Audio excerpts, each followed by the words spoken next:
I am fascinated by the fact that Kansas City government can't do anything quickly, except for when it comes to making sure ICE is not building a new facility in South KC. How about that? See, so they can move quickly when they want to. That's the caveat. 6:04, happy Friday. It is great to be here wrapping up the week on KCMO Talk Radio. Thank you to the Northland Pachyderm for having me out last night in, where was I? Staley Farms? That's right. Second night in a row up in the Northland. Jeez, it was great to be up there. But then as I'm driving home, I'm making some phone calls. I'm talking to different people about, what happened today at City Hall. And what we found out is that Kansas City, according to Mayor Lucas, took action, this is from his social media, to center our community's priorities in future development. A 5-year moratorium on mass detention facilities ensures our focus stays on building businesses, homes, and schools, not large-scale detention centers. The city passed a plan yesterday that basically prevents, in their eyes, ICE from building this facility that they want to build in South Kansas City. Now, the building's already there. Just to be clear, the building is already there, and based on some of the news reports out there last night, what basically the building is waiting for is a tenant. It's an empty building. So it's primed for something like this because the structure's there. You're not starting from the ground up. That's what makes it, I'm sure, appealing to someone like ICE to potentially have a facility there with upwards of 7,500 beds. But immediately, snap your fingers and boom, the Kansas City City Council, they're on it, man. They are not going to sit there and potentially let an ICE facility operate and open up in South Kansas City. They want no part of it. And you heard Jonathan Duncan, who is on the city council, represents parts of South Kansas City. He made it very clear yesterday when he was speaking, he's not having any part of this. I think it's important that, the community understands where we stand on facilities that will harm our community. And we will continue to use, and I will continue to look for every possible lever at our disposal to ensure that we decide what is built in our city. We decide. So the government is going to decide what is built and not built in the city. I see. And can someone explain to me how this harms the community? I mean, first off, here's how this would work, right? It's and at least my understanding of how this would work. It would not be just for people arrested in Kansas City. It would be a theoretical hub for ICE arrests that may happen anywhere around the Midwest. If they need an opening, if they need to transport somebody, if there is room here in Kansas City at this facility that they want to have opened up by later this year, then this is what they would use. This is where they would send them. What is harmful about that to Kansas City? I mean, I'm genuinely asking, whether you love the idea or hate the idea, what is harmful about it? You have federal law enforcement agents doing their job. It would have nothing to do with KCPD. It would have very little to do with anybody in Kansas City. I don't think most of Kansas City would even know that it was there and operating as an ICE detention center if it did open up later this year. So what exactly does that mean? How is it harmful to the Kansas City community? If anything, to me, it's a net benefit. For a town that hasn't had a jail in well over a decade, it's nice to see that somebody wants to build a detention center of some kind around here. Jeez. Yeah, the property's the old Richard Gebauer Air Base there. So there's, it's just on land, so to speak. It's not in a neighborhood or near a school or anything. In fact, it's right across from the Honeywell nuclear facility. Well, I'm glad you brought that up, John, because you're right. If it's in the backyard of a school or something like that, or you got, some nice neighborhood around the corner, and God forbid you got people arrested by ICE sneaking out of the detention center, I could see where you might have a problem there. But that's not what we're talking about, to your point. It's kind of out there, middle of nowhere. mostly dead land, probably not making any money for the city. In fact, it's probably a drag on the city. No, there are remnants of the facilities from the base that are still around there, and they're being repurposed for different things. Yeah. Well, this sounds like a good thing to repurpose it for. Fed's kicking in some dough.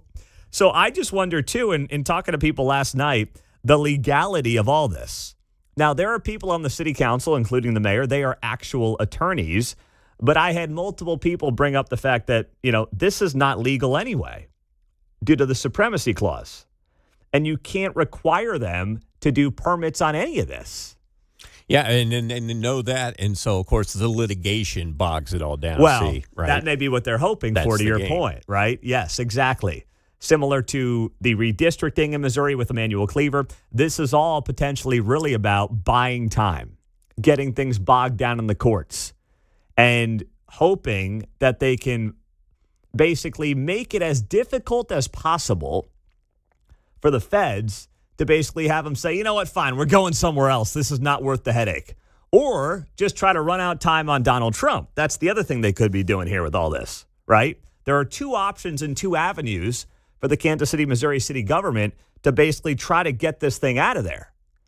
And that's why they suddenly think about this. This news broke on Wednesday that ICE was potentially looking at this South Kansas City site for a big detention center. And by their city council meeting on Thursday, they had an ordinance, or I don't know if it's officially an ordinance or whatever. They got something they end up passing. I'm not going to get bogged down in the weeds of this whole thing. They end up passing this piece of legislation that basically tries to prevent the feds from building this ICE detention center in South Kansas City. That's the fastest I've seen them move in my 8 years. I mean, they have not done anything faster than they've done this. Turn this thing around in less than 24 hours, John. My gosh. It took them longer to change the Paseo Street sign. It did. Steven's on KCMO. Good morning, Steven. Hey, how's it going? Happy Friday, brother. Happy Friday to you. One of the problems I think, and I saw this back, that's why I moved to Johnson County like I did. We have people that elect to the city council that feel like that they make the decisions for the people. The people make the decision, not you. The next thing I want to point out is that when they have made decisions, look at what you got on 18th and Vine. Look at what you got at the T-Mobile Center. You're hoping to get a basketball team. You build a building. It didn't happen. Look at the other the store on 31st and Prospect, where they made the decision to open the store, and look where it went. So we need to make it clear that to him and other city council members that you are elected by the people, and we make the decisions as the people, not you as the person. Well, here, let me, in fairness, push back on that, Steve, because you can't put like everything that happens in Kansas City to a vote, right? You just can't do it. And I guarantee you, if this went to a vote, the majority of Kansas City would probably agree with the city council on this, I hate to say. The question is, to me, what is the job of city government here?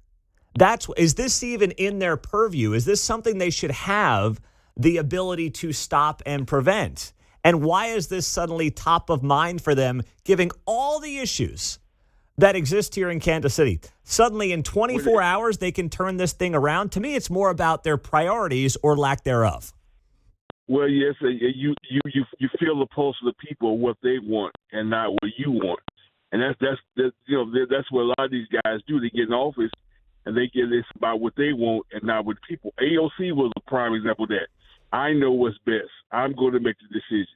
No, the people, the major decisions, the people, you find out what they want, and then you listen, Stephen, you and I are simpatico here, but who elects these people? The people. If half information voters elect them, that's what they do.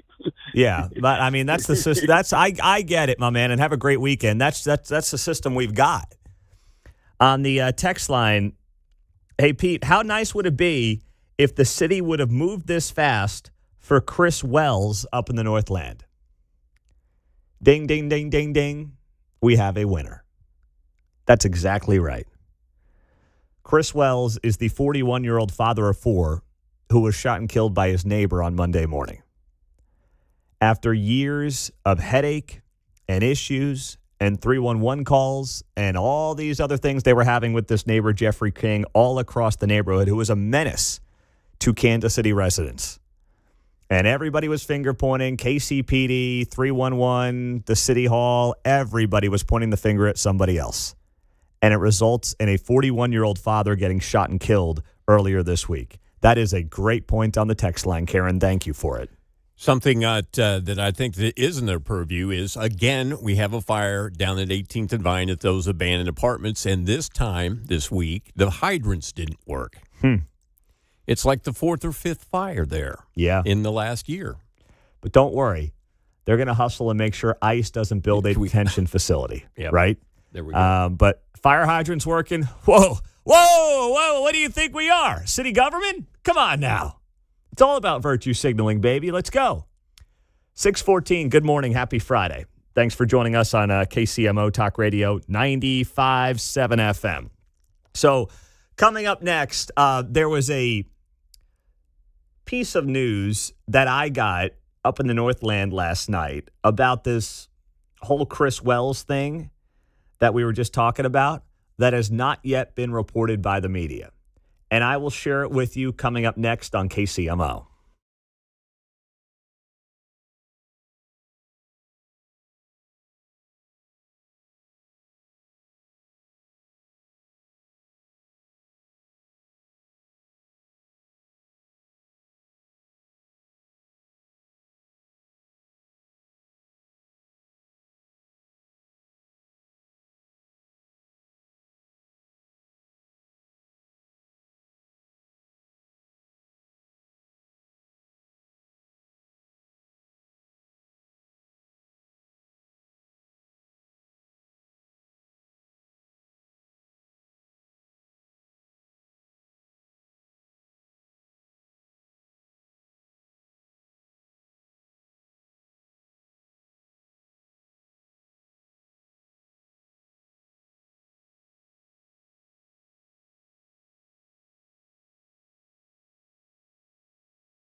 On Friday's Guy Benson Show, Fox News Sunday anchor and legal expert Shannon Bream is here on the big Supreme Court case this week over women's sports, coming up at 2 o'clock on KCMO.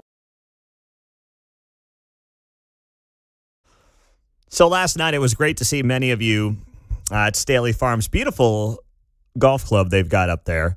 I was speaking with the Northland Pachyderm Club, and you can find them on Facebook. They've got a great organization up and running, led by Gary Smedley and Mary Hill and many others. And, you know, they're putting together a nice grassroots organization that's kind of combining or intended to combine Clay and Platte counties.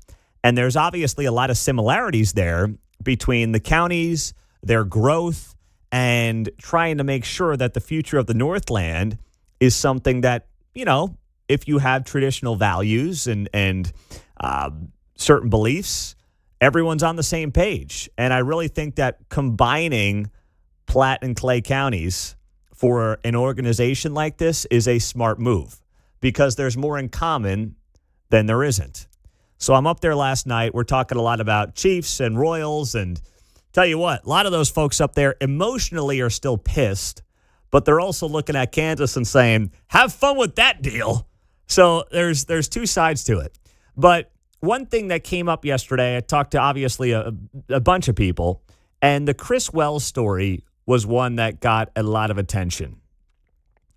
And Chris Wells is the 41-year-old father of four who was killed Monday morning when he got into a fight with one of his neighbors who was a menace to the neighborhood for several years, this guy Jeffrey King.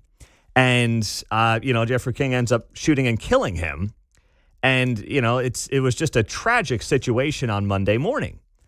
So, and of course, I guess I should say allegedly for all of this, right? He's pled not guilty.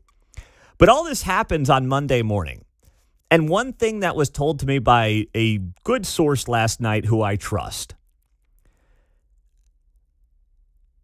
Chris Wells's wife had tried to get a restraining order against this guy, Jeffrey King, this menace neighbor. And a judge up in Clay County turned it down. There was a no contact order, but they couldn't get a restraining order.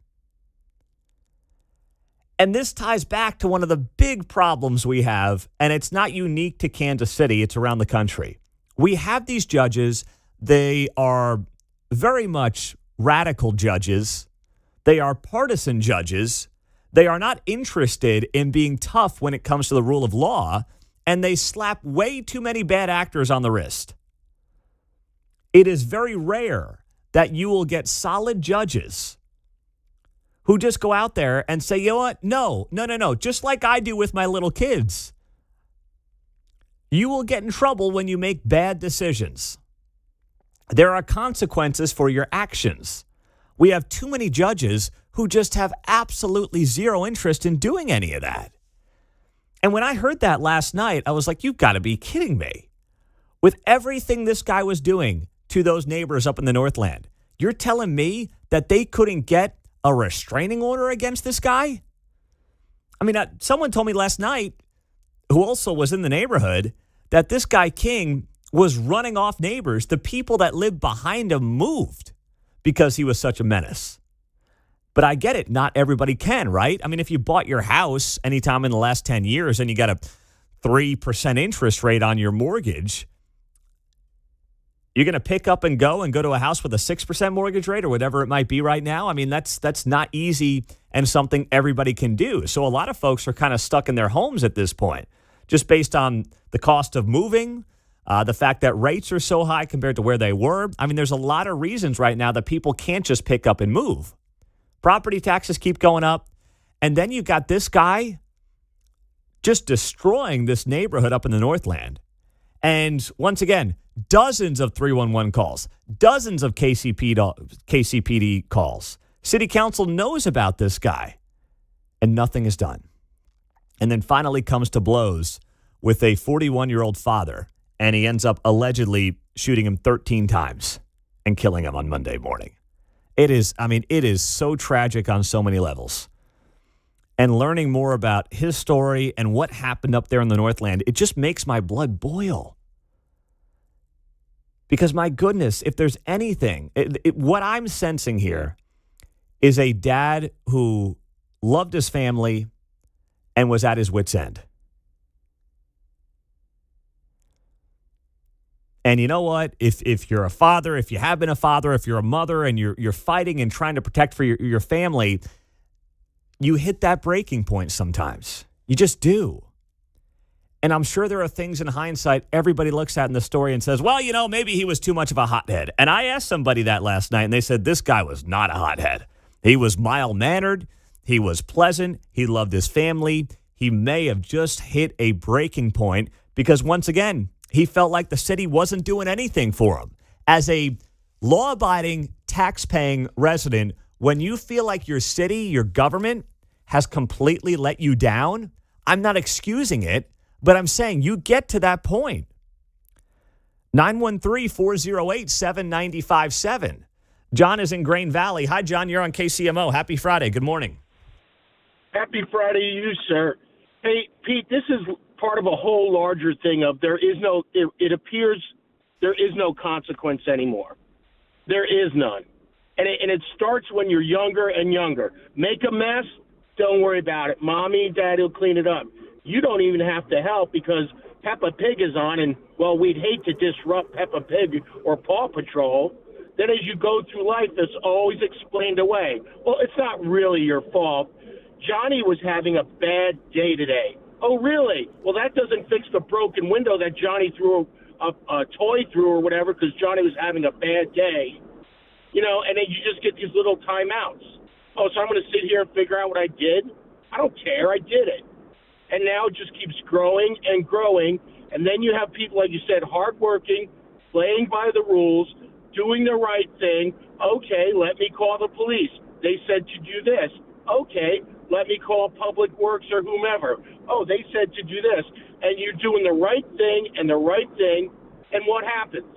Nothing. Then you go over and talk to somebody. What happens? Nothing. And you do. You push people to a point where they're like, what's going to be done? And if the answer is constantly nothing, well, then somebody's going to do something. Now, granted, this thing has wrapped itself up, but it took the death of a father, and now Quentin Lucas? Oh, we have to find out what happened. Well, where were you with all your with all your local agencies saying you got to do something? Yeah. Or we need to change the law. It's always after something like this happens when people get up there and go, oh, my gosh, how is this even possible? Well, let's do a little reverse engineering, and we'll tell you how this happened, how it got to this point, how this poor man lost his life, and this guy's going to sit in jail hopefully the rest of his life.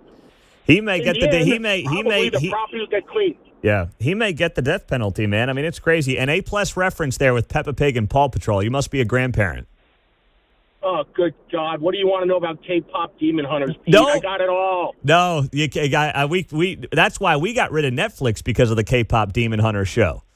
We dumped it. Well, see, your parents, you can do that direct action.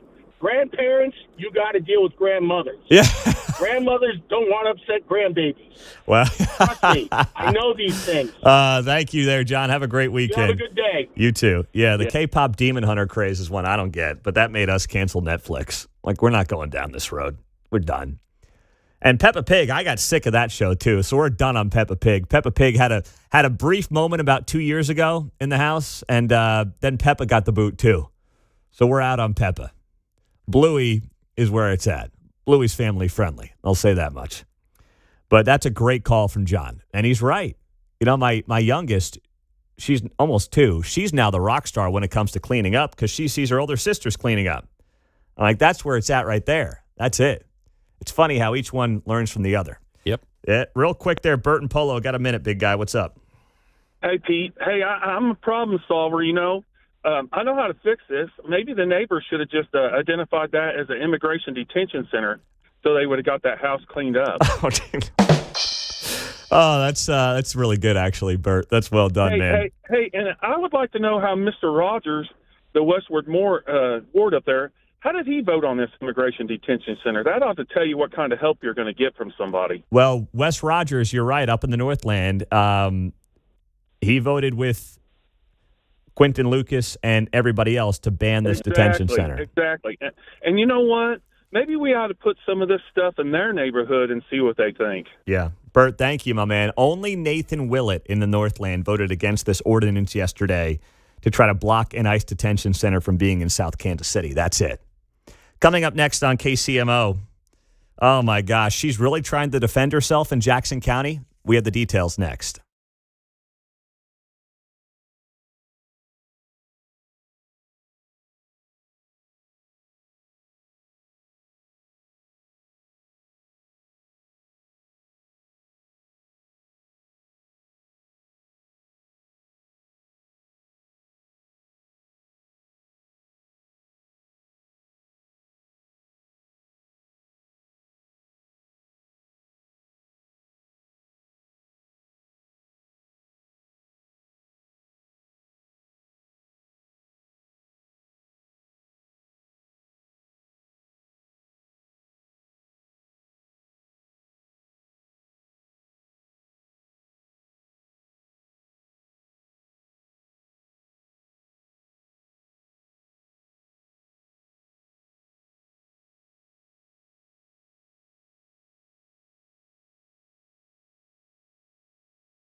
From the nation's heartland, you're listening to Mundo in the Morning on 95.7 FM, KCMO Talk Radio.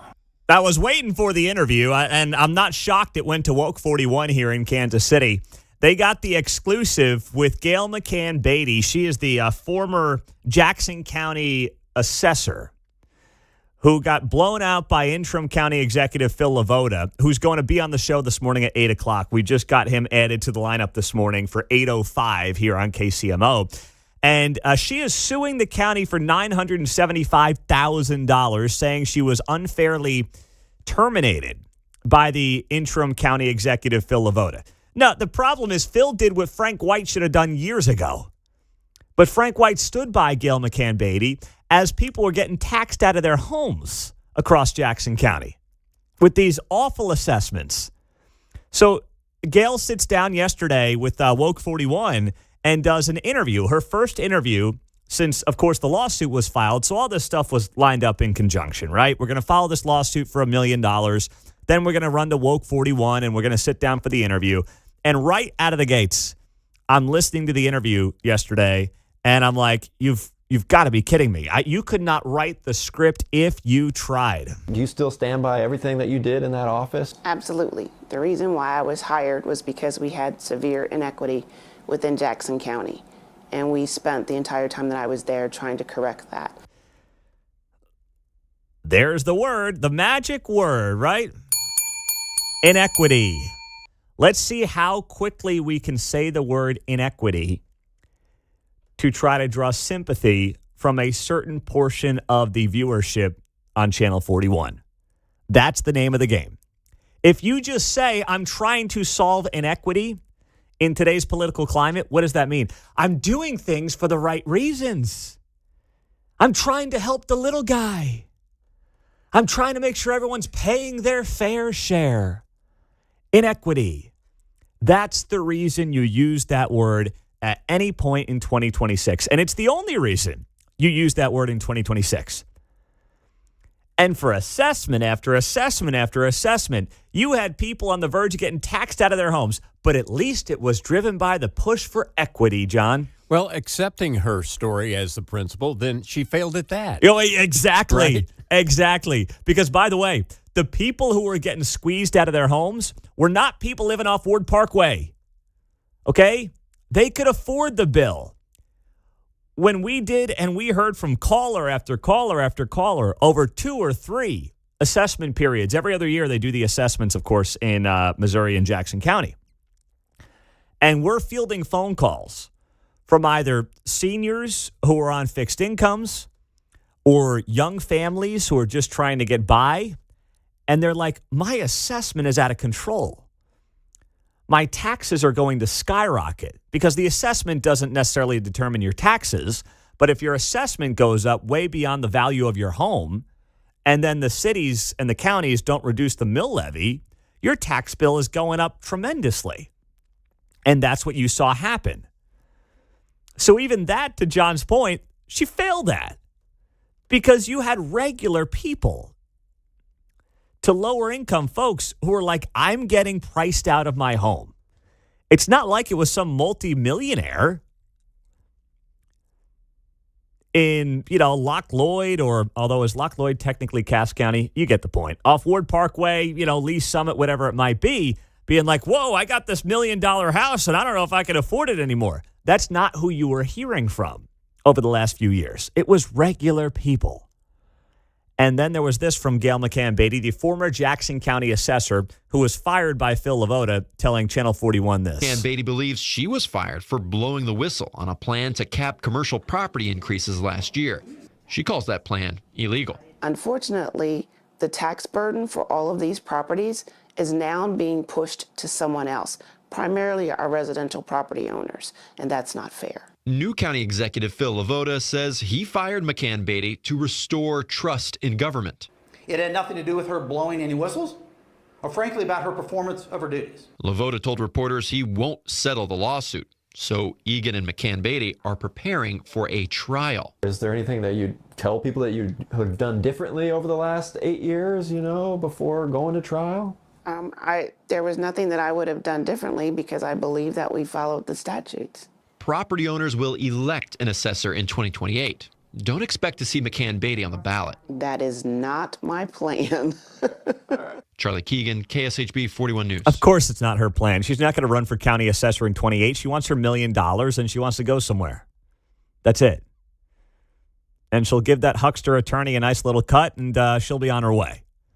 And thank goodness we have Phil Lavoda in there as the county executive, who's an attorney by trade. So he's not falling for any of this. And he's saying, we're not settling $1 with Gail McCann Beaty On the text line, 913-408-7957, Pete, it's clear to anyone with a brain she was fired for cause she sucked at her job. There you go. Nice job. Well done on a Friday morning on the text line. I like that. That's exactly right. Well done there. That was great. 4385. Excellent work. So Phil LaVoda is going to be here at 8 o'clock. We'll get his reaction and response to all of this from Gail McCann Beaty. But remember, these lawsuits that get settled, well, it's your money. Whenever they settle a lawsuit, it is your money. The money doesn't just get printed by the county to settle a lawsuit. They're using your tax dollars to settle these lawsuits. So I am glad that Phil LaVoda is saying we're going to fight this. We're not settling with her, because that would be one of the all-time scams. The person who is as incompetent as Gail McCann Beaty was as the Jackson County assessor gets fired, it was long overdue, and then has the audacity to sue for $1 million? Only as a bureaucrat, only when you work for the government, do you even have the stones to try to do such a thing? Right? I mean, the rest of us are just like, you lose your job. Oh, crud, I got to go get another one. I got to start applying for gigs elsewhere. You lose a job in the government, and you try to score a payday out of it. That's when you get the raise. Yeah. But nowadays, you get the raise, and then you still get the settlement on the back end. And you try to figure out, in some cases, how to keep the pension. It's so insulting to private sector employees. 913-408-7957. Pete, was that reporter a teenager? What was that? No. He does a decent job. He does a decent job. Sounded young, but no, he does a decent job. He's all right. He's okay. All right. So I'm looking forward to having Phil LaVoda on the show coming up later in the morning at 8 o'clock. And our feature Friday guest this morning is going to be Dayton Moore, former Royals general manager, is going to be here in studio at 9:05. And Katie Pavlich will be joining us. You may remember her from Fox News. Well, she is going to be on the show at 8:30 this morning. She starts her brand new show on News Nation at 9 p.m. Central Time Monday night. And she will join us to preview what that show is going to be all about at 8:30 this morning on KCMO Talk Radio. I saw this data shows the wind has quietly wreaked havoc on Royals hitters at Kauffman Stadium. A story on the Major League Baseball website last year looked at data from the previous two Major League seasons. It found that 67 would-be home runs were knocked down by the wind at Kauffman Stadium. Second on that list, Wrigley Field at 56. This is written yesterday in the Kansas City Star. And I'm waiting now for the Royals to be like, this is another reason why we need that new ballpark, all right? We can't have the wind knocking down these home runs. Come on now. So we find out this week, the Royals announced they're going to move in the outfield fences by 10 feet from the foul poles out to left and right center. Center field is going to stay where it has been at about 410 feet. The walls are also going to lower from 10 feet to 8.5 feet. I love it. It's going to be more action. It's going to be, a bigger plays, more home runs, more potential home runs being robbed. I love everything about it.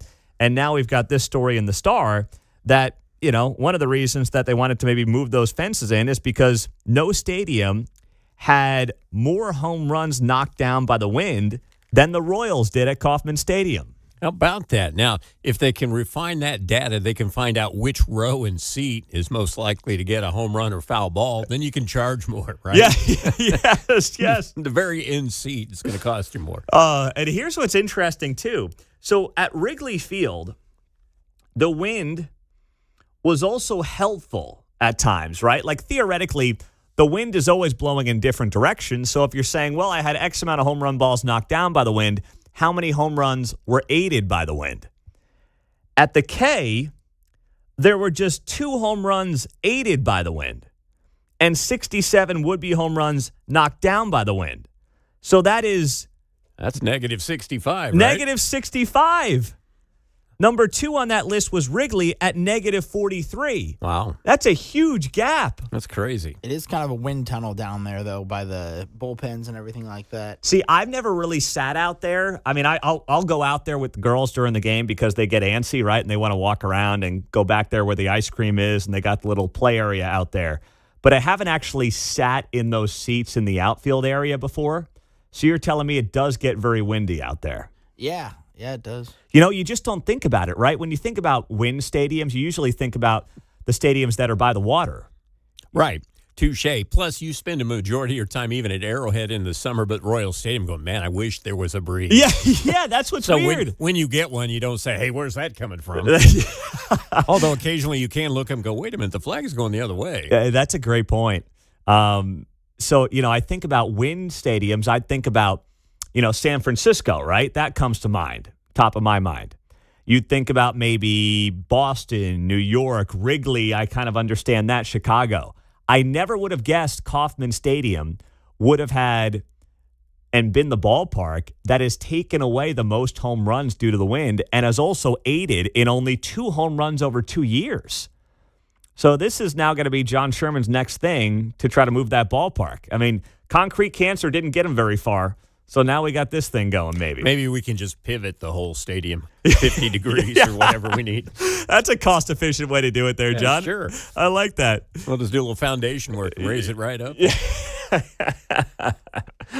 Oh, my gosh. Happy Friday, 6:45. It's going to be a cold weekend. So be prepared to be indoors plenty this weekend. I'm already trying to spin my wheels on what we're doing with the girls tomorrow because we got a high of 20 degrees. My gosh. We'll get to our 6 at 6, top 6 stories in the 6 o'clock hour next, right here on KCMO Talk Radio, and stream us, as always, on your Alexa, Google Home, or the KCMO Talk Radio app.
From Overland Park to Parkville, you're listening to Mundo in the Morning on 95.7 FM, KCMO Talk Radio. 6:50, happy Friday. Thanks for being here and starting your morning with us on KCMO Talk Radio 95.7 FM. Let's do it. It's time for the 6 at 6 on KCMO Talk Radio.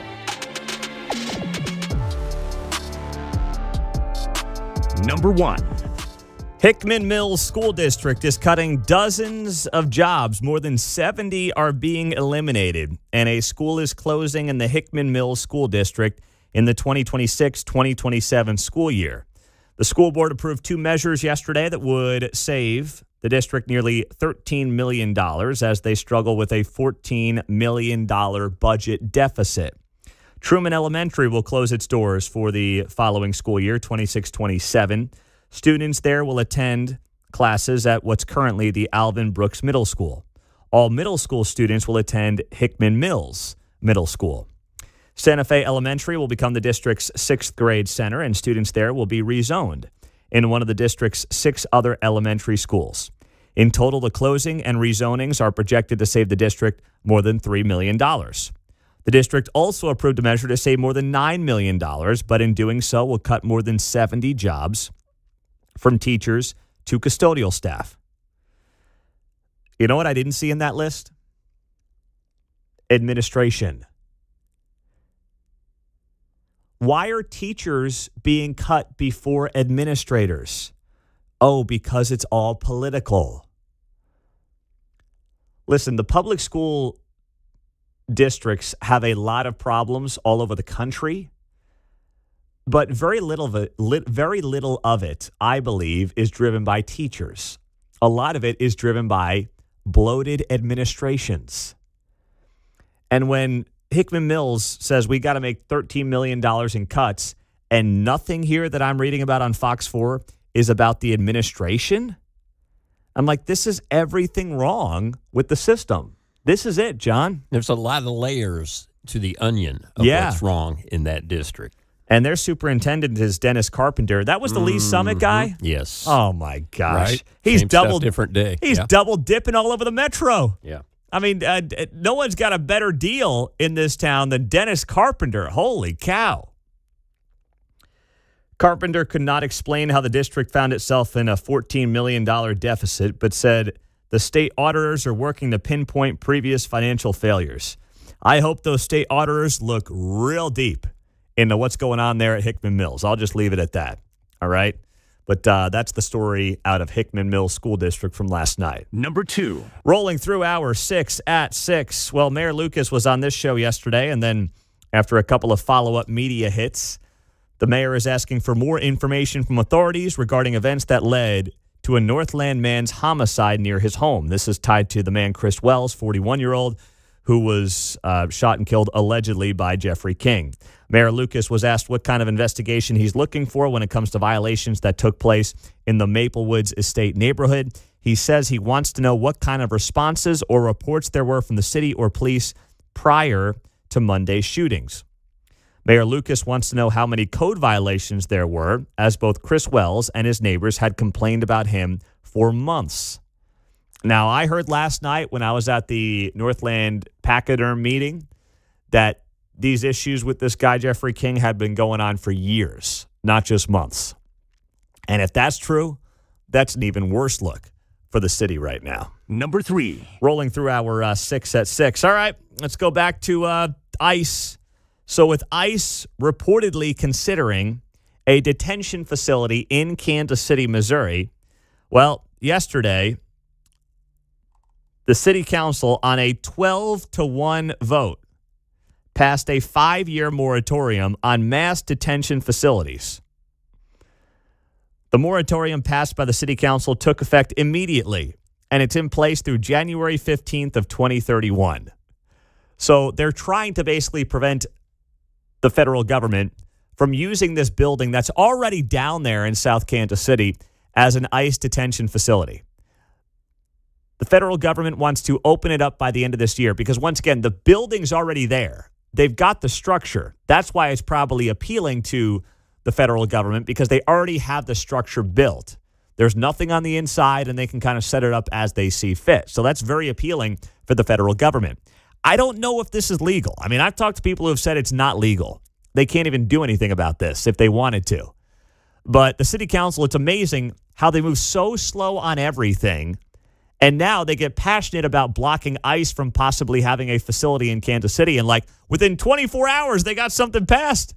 They got it written. They got it passed in 24 hours. It's unbelievable. They'll move quickly when they want to. There's no doubt about that. Next up, number 4. Well, we got bus fares likely coming back as we long expected in Kansas City. Bus riders across Kansas City could soon be paying $2 per trip under a proposal aimed at stabilizing funding for the region's transit system. KCATA is considering the fare increase, which would take effect at the end of June.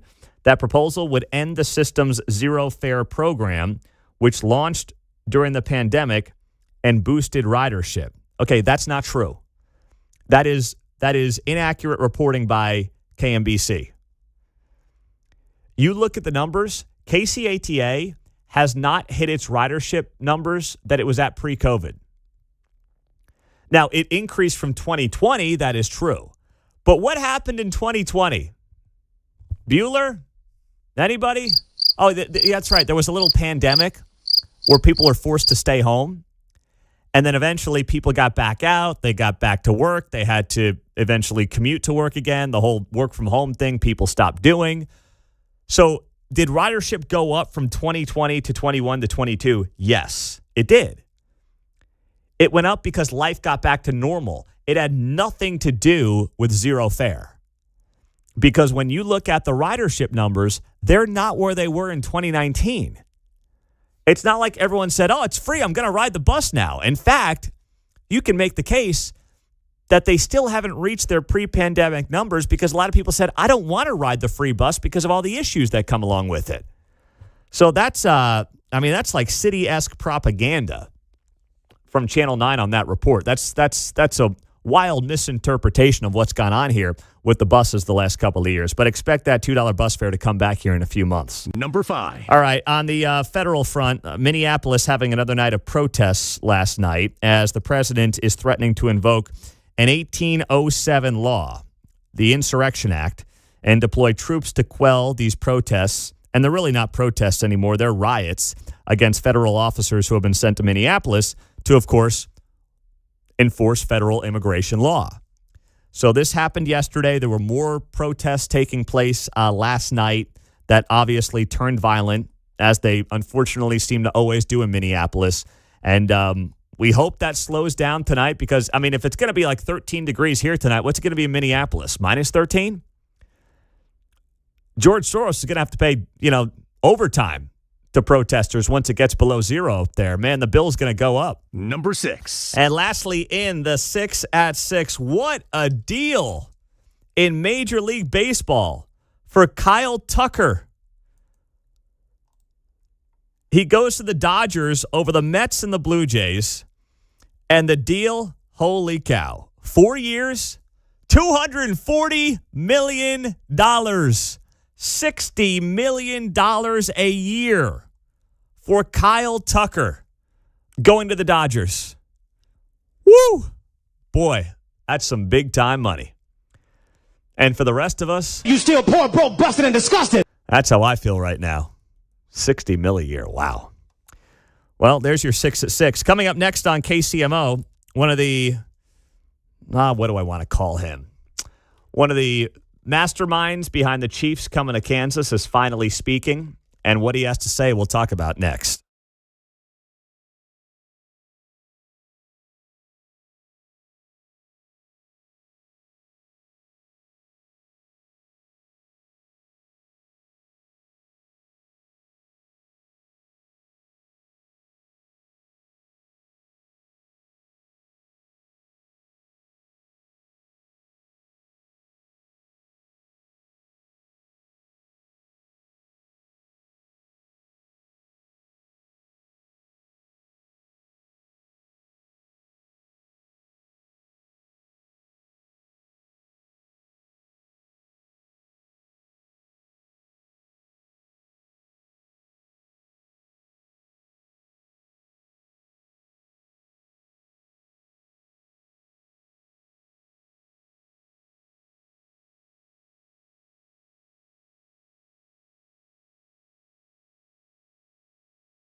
One of the architects of the Chiefs coming to Kansas has finally sat down for an interview, and he did it yesterday with Fox 4's Malik Jackson in a piece that aired. And Malik overall did a solid job on this deal. But I got to tell you, there was one thing in particular that David Toland said as the lieutenant governor under Laura Kelly that should concern every Wyandotte County resident and, frankly, every Kansan. And it was a very simple question that Malik Jackson asked David Toland when it comes to tax increases and what this new stadium deal might ultimately look like for regular people. The question now is for those in Kansas, understanding that increased sales tax revenue will pay for Star bonds, what will they be on the hook for when it comes to infrastructure and public safety improvements that no doubt will have to happen? What you've got to look at is both sides of the ledger. So you've got costs and you've got new revenues that come in. And what our study shows very clearly is there are more revenues that come with this project than costs. So this is a net win, a net positive for Kansas. So can you say that Kansas will not see a tax increase? What I'm saying is this is a net positive for Kansas. That should be a very simple question to answer. If you are convinced that new revenues to Kansas will exceed the costs, then the follow-up to that is, can you promise no new taxes? You should say no. David Toland cannot say no. Because at least I'll give him this, he knows that would be disingenuous. He knows that would be an inaccurate portrayal of what this deal is really built on. And that is all roses and rainbows and promises. But when you actually dig into the numbers, it's not nearly as pretty. Unless you're abusing the intent of a Star bond, which is what happened here. Whether you like this deal or not, whether you're happy the Chiefs are going to Kansas or not, doesn't really matter.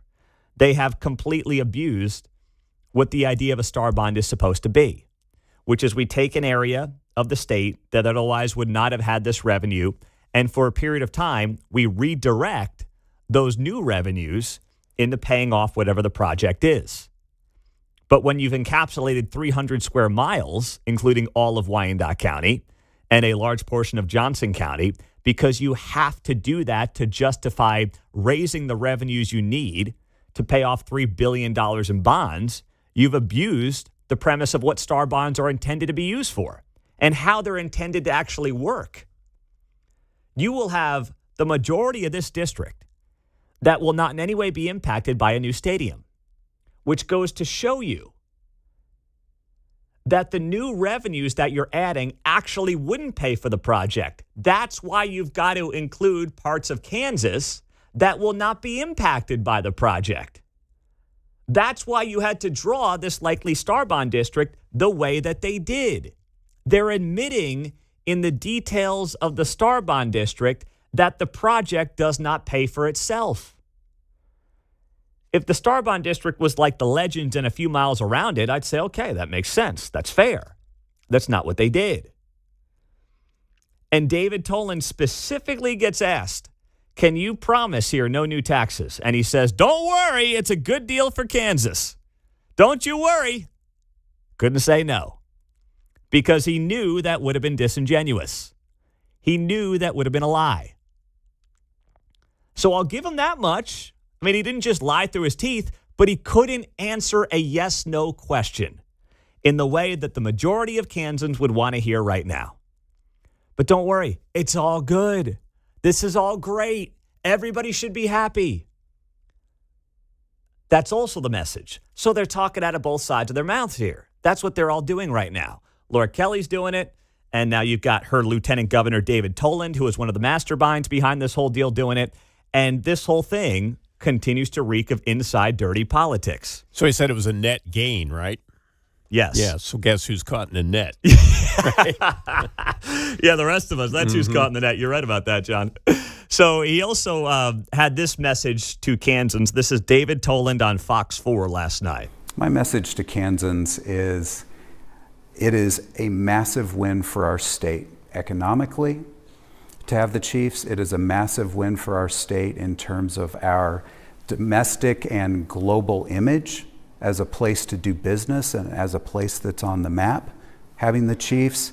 And this is also a massive win when you look at how divided our country is and all the things going on right now. In Kansas, what you've seen as it relates to growth is Republicans and Democrats have come together to do big things. Oh, we're so divided.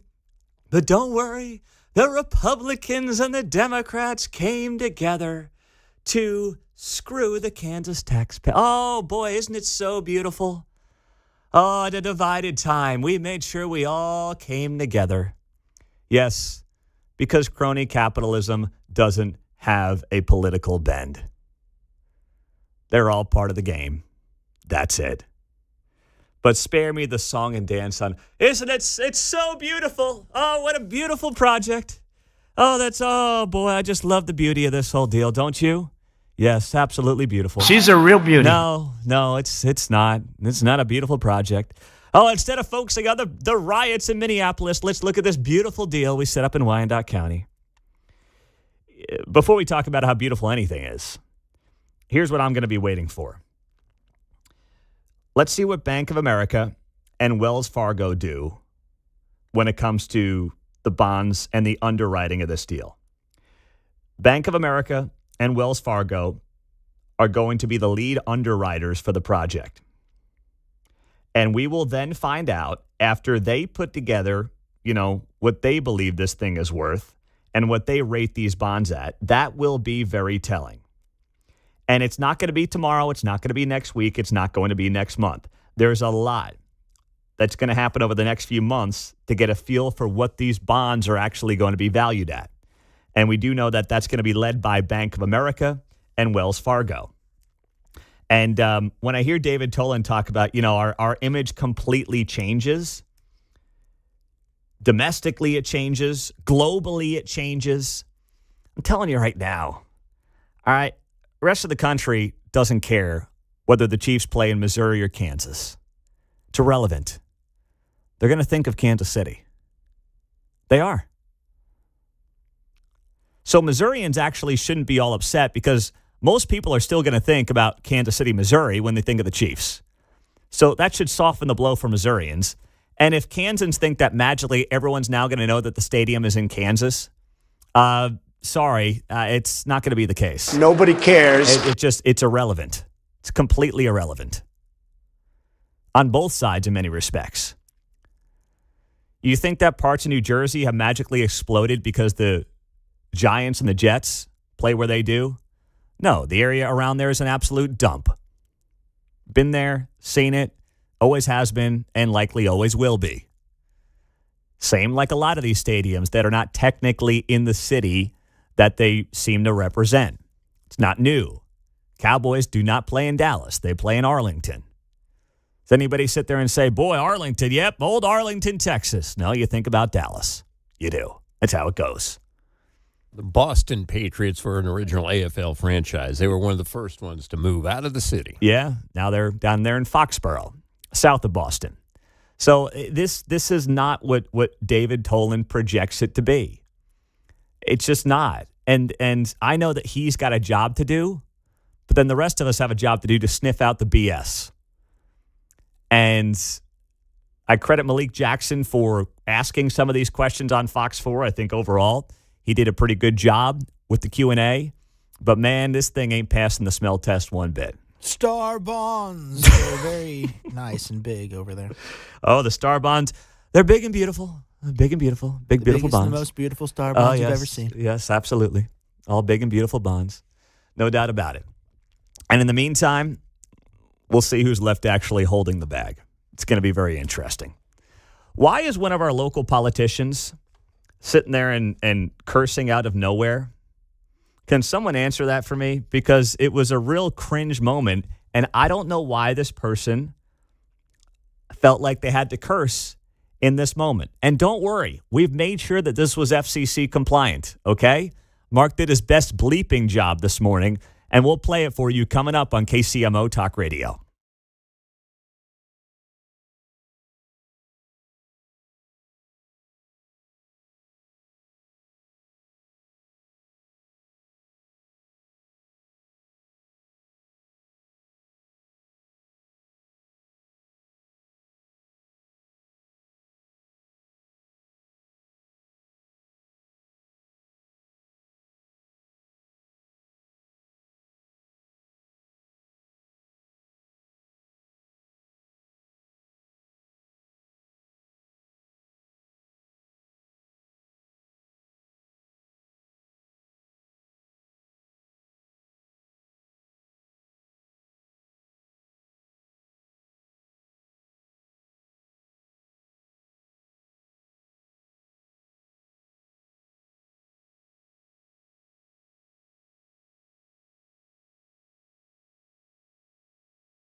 On Friday's Guy Benson Show, Fox News Sunday anchor and legal expert Shannon Bream is here on the big Supreme Court case this week over women's sports. Coming up at 2 o'clock on KCMO. Oh, yeah, Guy, I'm going to top that one, big boy. We got Katie Pavlich coming up here at 8:30 this morning on KCMO. She used to be on Fox News, and she is set to start a brand new show on News Nation, 10 p.m. Eastern, 9 o'clock Central Time on Monday morning. So she's going to join us at 8:30 this morning and preview what her brand new primetime show on News Nation is going to look like starting on Monday night. So I guess she'd be going up against, she'd be going up against, I guess, Gutfeld on Fox, and I don't know what's on CNN then. I don't know if it's that crazy roundtable show or what it is, but she will be starting a brand new primetime show, News Nation, 9 p.m. Central on Monday. She'll be here on this show at 8:30 this morning on KCMO. So I'm scrolling through social media before going up to the Northland last night and spent the night with the Northland Pachyderm Club, which is a great organization. They're only a few months in, I think, to really getting going, and I love the vibe they've got up there. And I see Sharice Davids on the Kansas side of the state line on social media dropping this video. And anytime Sharice Davids drops a video, I want to see it because I really want to see how many jump cuts are in the video. You know, it's like she averages about a jump cut every 5 or 6 seconds. If we were putting the over-under on jump cuts for Sharice Davids, it's somewhere around that 5.5 to 6 second mark. Mark can figure out a parlay around it, but see what FanDuel's got listed for Sharice Davids jump cuts and let me know what you report back with. But I'm seeing this video last night, and I'm like, okay, let's watch this video. And it just seemed totally random and out of touch, and here's what she said. People want to know that someone gives a shit. I mean, so many people literally just feel like no one in the government cares, that no one gives a shit. And it's not true, but for the people who feel like that and are really struggling, it matters for those of us in these kind of jobs to be showing up and listening and actually trying to take actions that help the people that we're supposed to be serving. Now, to give a little context here, this was not like some interview that was done off the cuff with someone who stuck a microphone in her face. She's sitting down at a table with a white backdrop. I mean, it kind of looks like she's in a prison cell or something. So I'm not sure if this was part of some broader interview or it was just basically a drop that they wanted to put on her social media to look edgy. I don't know what the purpose of this was. Seems podcasty, but I don't yes. know. Yeah, that's what it looks like. It's like she was sitting down for her own podcast or something. But it's not evident that this is part of some interview. But as I'm watching this, I'm like, okay, what's the point of releasing it, right? Like, I'm not going to sit here as some prude and be like, oh my gosh, that word offends me. If you voted for Trump, you can't really be like, I'm really offended by the bad word, okay? You can't, and I'm not going to do that. I just don't understand what the purpose of it is. Like, I don't really like when Trump curses. It's not my thing, but I can't sit here and be outraged by it and then be like, yeah, Trump's pretty funny, though. Like, that would be wildly hypocritical of me. It comes across as out of character for her, though. That's the thing. It's way out of character. And that's why I'm like, is she going in for now the edgy re-election year mode? She's not going to have any competition. She's going to roll the re-election. There's going to be no serious candidate to challenge her. So what's the purpose of this, like, sudden edginess that's coming out of Sharice Davids? It's funny where she mentions that people feel that way. Well, maybe it's because they can't find you. Well, that might be part of it there, John. You're right. The only thing I could think of was Jacob Frey dropping the F-bomb a couple times last week. Maybe her team's like, ooh. Yeah. We got to do that. We got to do that. Everyone wants their favorite politician to curse, right? That's cool. Here's the difference, though. And once again, I don't love it when Trump curses. I think it's unnecessary. But there's something about when Trump does it, it's in a setting that's so natural, organic, and off the cuff that it's funny. They don't know what the they're doing. Do you understand that? Like, take that moment, right? That moment came, it was like a random weekday morning. You can hear the helicopter chopper in the background. He's walking to the helicopter, And then the media stops him. I think it was when Israel and all those, Hamas were bombing each other. He's trying to get a deal done. Yeah. And he's just pissed off. He's livid. He probably was up all night trying to talk to these lunatics. That was the deal. He had gone to bed thinking he had a deal. He wakes up in the morning. He's headed out to the chopper. And they're bombing each other. So he's fed up. And then he looks at the reporters, and they're like, sir, the bombs, what do you make of it? And he goes, they don't know what the bleep they're doing. Like, it's organic, it's real, it's off the cuff. I don't like it, but it's him. This ain't Sharice. There were jump cuts in the video. It's not natural, it's not organic. But everyone's trying too hard. That's the thing. Everyone's trying to channel their inner, tough guy Trump. The difference is that's just who Trump is. He's not trying to be something he's not. Jacob Fry, the guy in Minneapolis Mark mentioned, he's doing that. Sharice Davids with this video, she's doing that. And we can all see through it, right? It's just, you guys think that we don't notice? They think that we can't understand what they're actually doing? It's so obvious what they're doing. You can spot this thing from a mile away. So just be who you are. Just be natural. Get over it. And especially when you're Sharice Davids, my goodness, right? You've got complete control of this district. There's nothing else that's going to happen to slow you down. You got this thing on lockdown. You have Johnson County in your back pocket. You're going to have no one legitimate running against you this year. It's all good. So just don't try too hard. All right? Enjoy the position. You got this thing all buttoned up. It's all good. No reason to be doing it. And if you're going to curse, at least make it come off real, right? I mean, F them. Even Claire McCaskill knew how to do that when she was on MSNBC. And I don't know if she's still appearing on MSNBC. I feel like I haven't seen Claire McCaskill at all lately on MSNBC. I don't know if she's taking a break, if she's flying that jet around Missouri. I don't know, taking some downtime. I don't know what it is. But I have not seen her on TV now in a very long time, which is strange to me. Coming up on KCMO, Phil LeVote is going to be here. Jackson County executive at 8 o'clock. He's going to respond to this crazy lawsuit that's being filed by the former assessor, Gail McCann Beaty. She wants $1 million. As far as I'm concerned, the county should be suing Gail McCann Beaty for $1 million, not the other way around.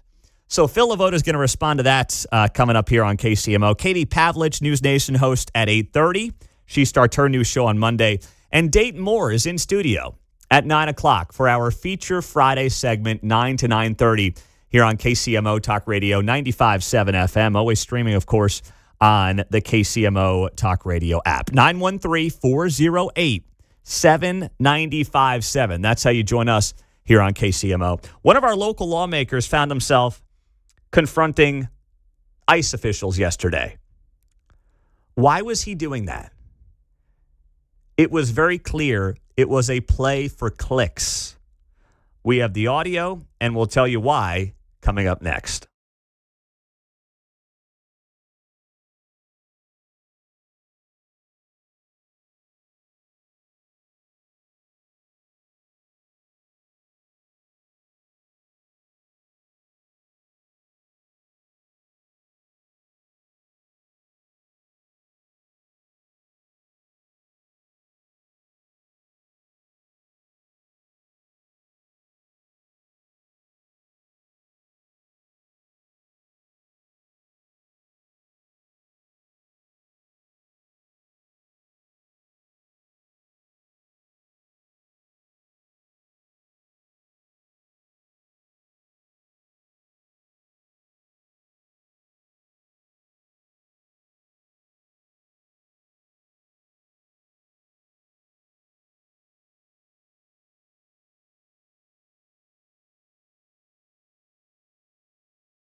Hey, it's Kevin Keatsman. Stick around. I'm coming up at 10 o'clock right after Pete Mundo on KCMO 95.7 FM. Yeah, it's autograph to 95819. Final day of that contest is today. So your final chances right now to go see Riley Green in California at Stagecoach, meet and greet as well. And Keatsman's show at 10:35, 1:35 during the Vince show, and 4:35 in the Guy Benson show. So Manny Abarca, who was on the show a couple of days ago, he's now the chairperson of the Jackson County Legislature. He decided to go down to this facility in South Kansas City and confront some, I don't know if they were ICE agents, but obviously they're federal agents who are touring the location of where the federal government is considering putting an ICE detention center. And it was clear this was all a play for attention and clicks. Now, Manny Abarca's entitled to do that, right? I mean, yeah, he's an elected official, but if he just wants to get social media attention and get interviewed by local TV, he's got every right to do that.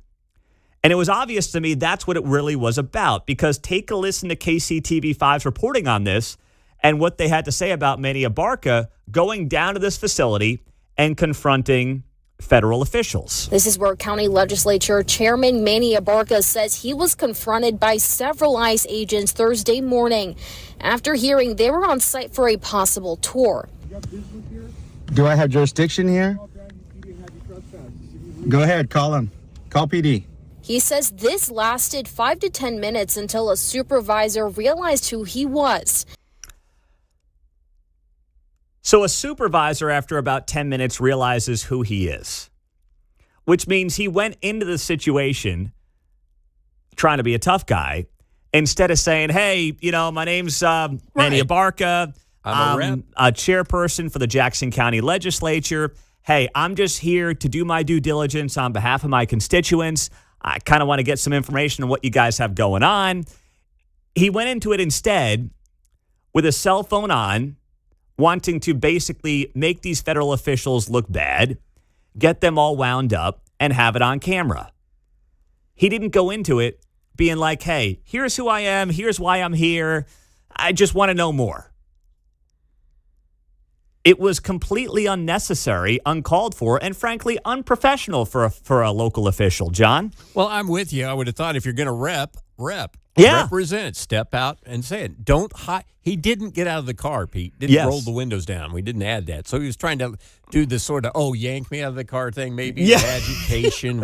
He didn't get out and represent like he should have. Rip me out of this car, man. Yeah. That's what he wanted to get ripped out of the car. Right. So he held his ID up to the rolled up window. Yes. Even, right? Yes. Exactly. That's exactly right. He wanted that moment, right? Right. It's seemingly. He wanted to basically get these guys all pissed off. I mean, he would have loved to have been ripped out of the car and thrown to the ground, right? I mean, which is, by the way, part of what he's alleged to have done to his wife. I just want to throw that out there. We're gunning for theatrics there, basically, I think. Yes, exactly right. And I think he was trying to use his Hispanic background as a little bit of a shield. Sure, that's a prop too. Yes, that's part of the props. Yes, exactly. There were many props used in this little stunt yesterday. And Mark, you had it first. You shared it on the KCMO Talk Radio page as well yesterday, and that was the first time I saw it when Mark shared it. And I'm like, what are we doing here?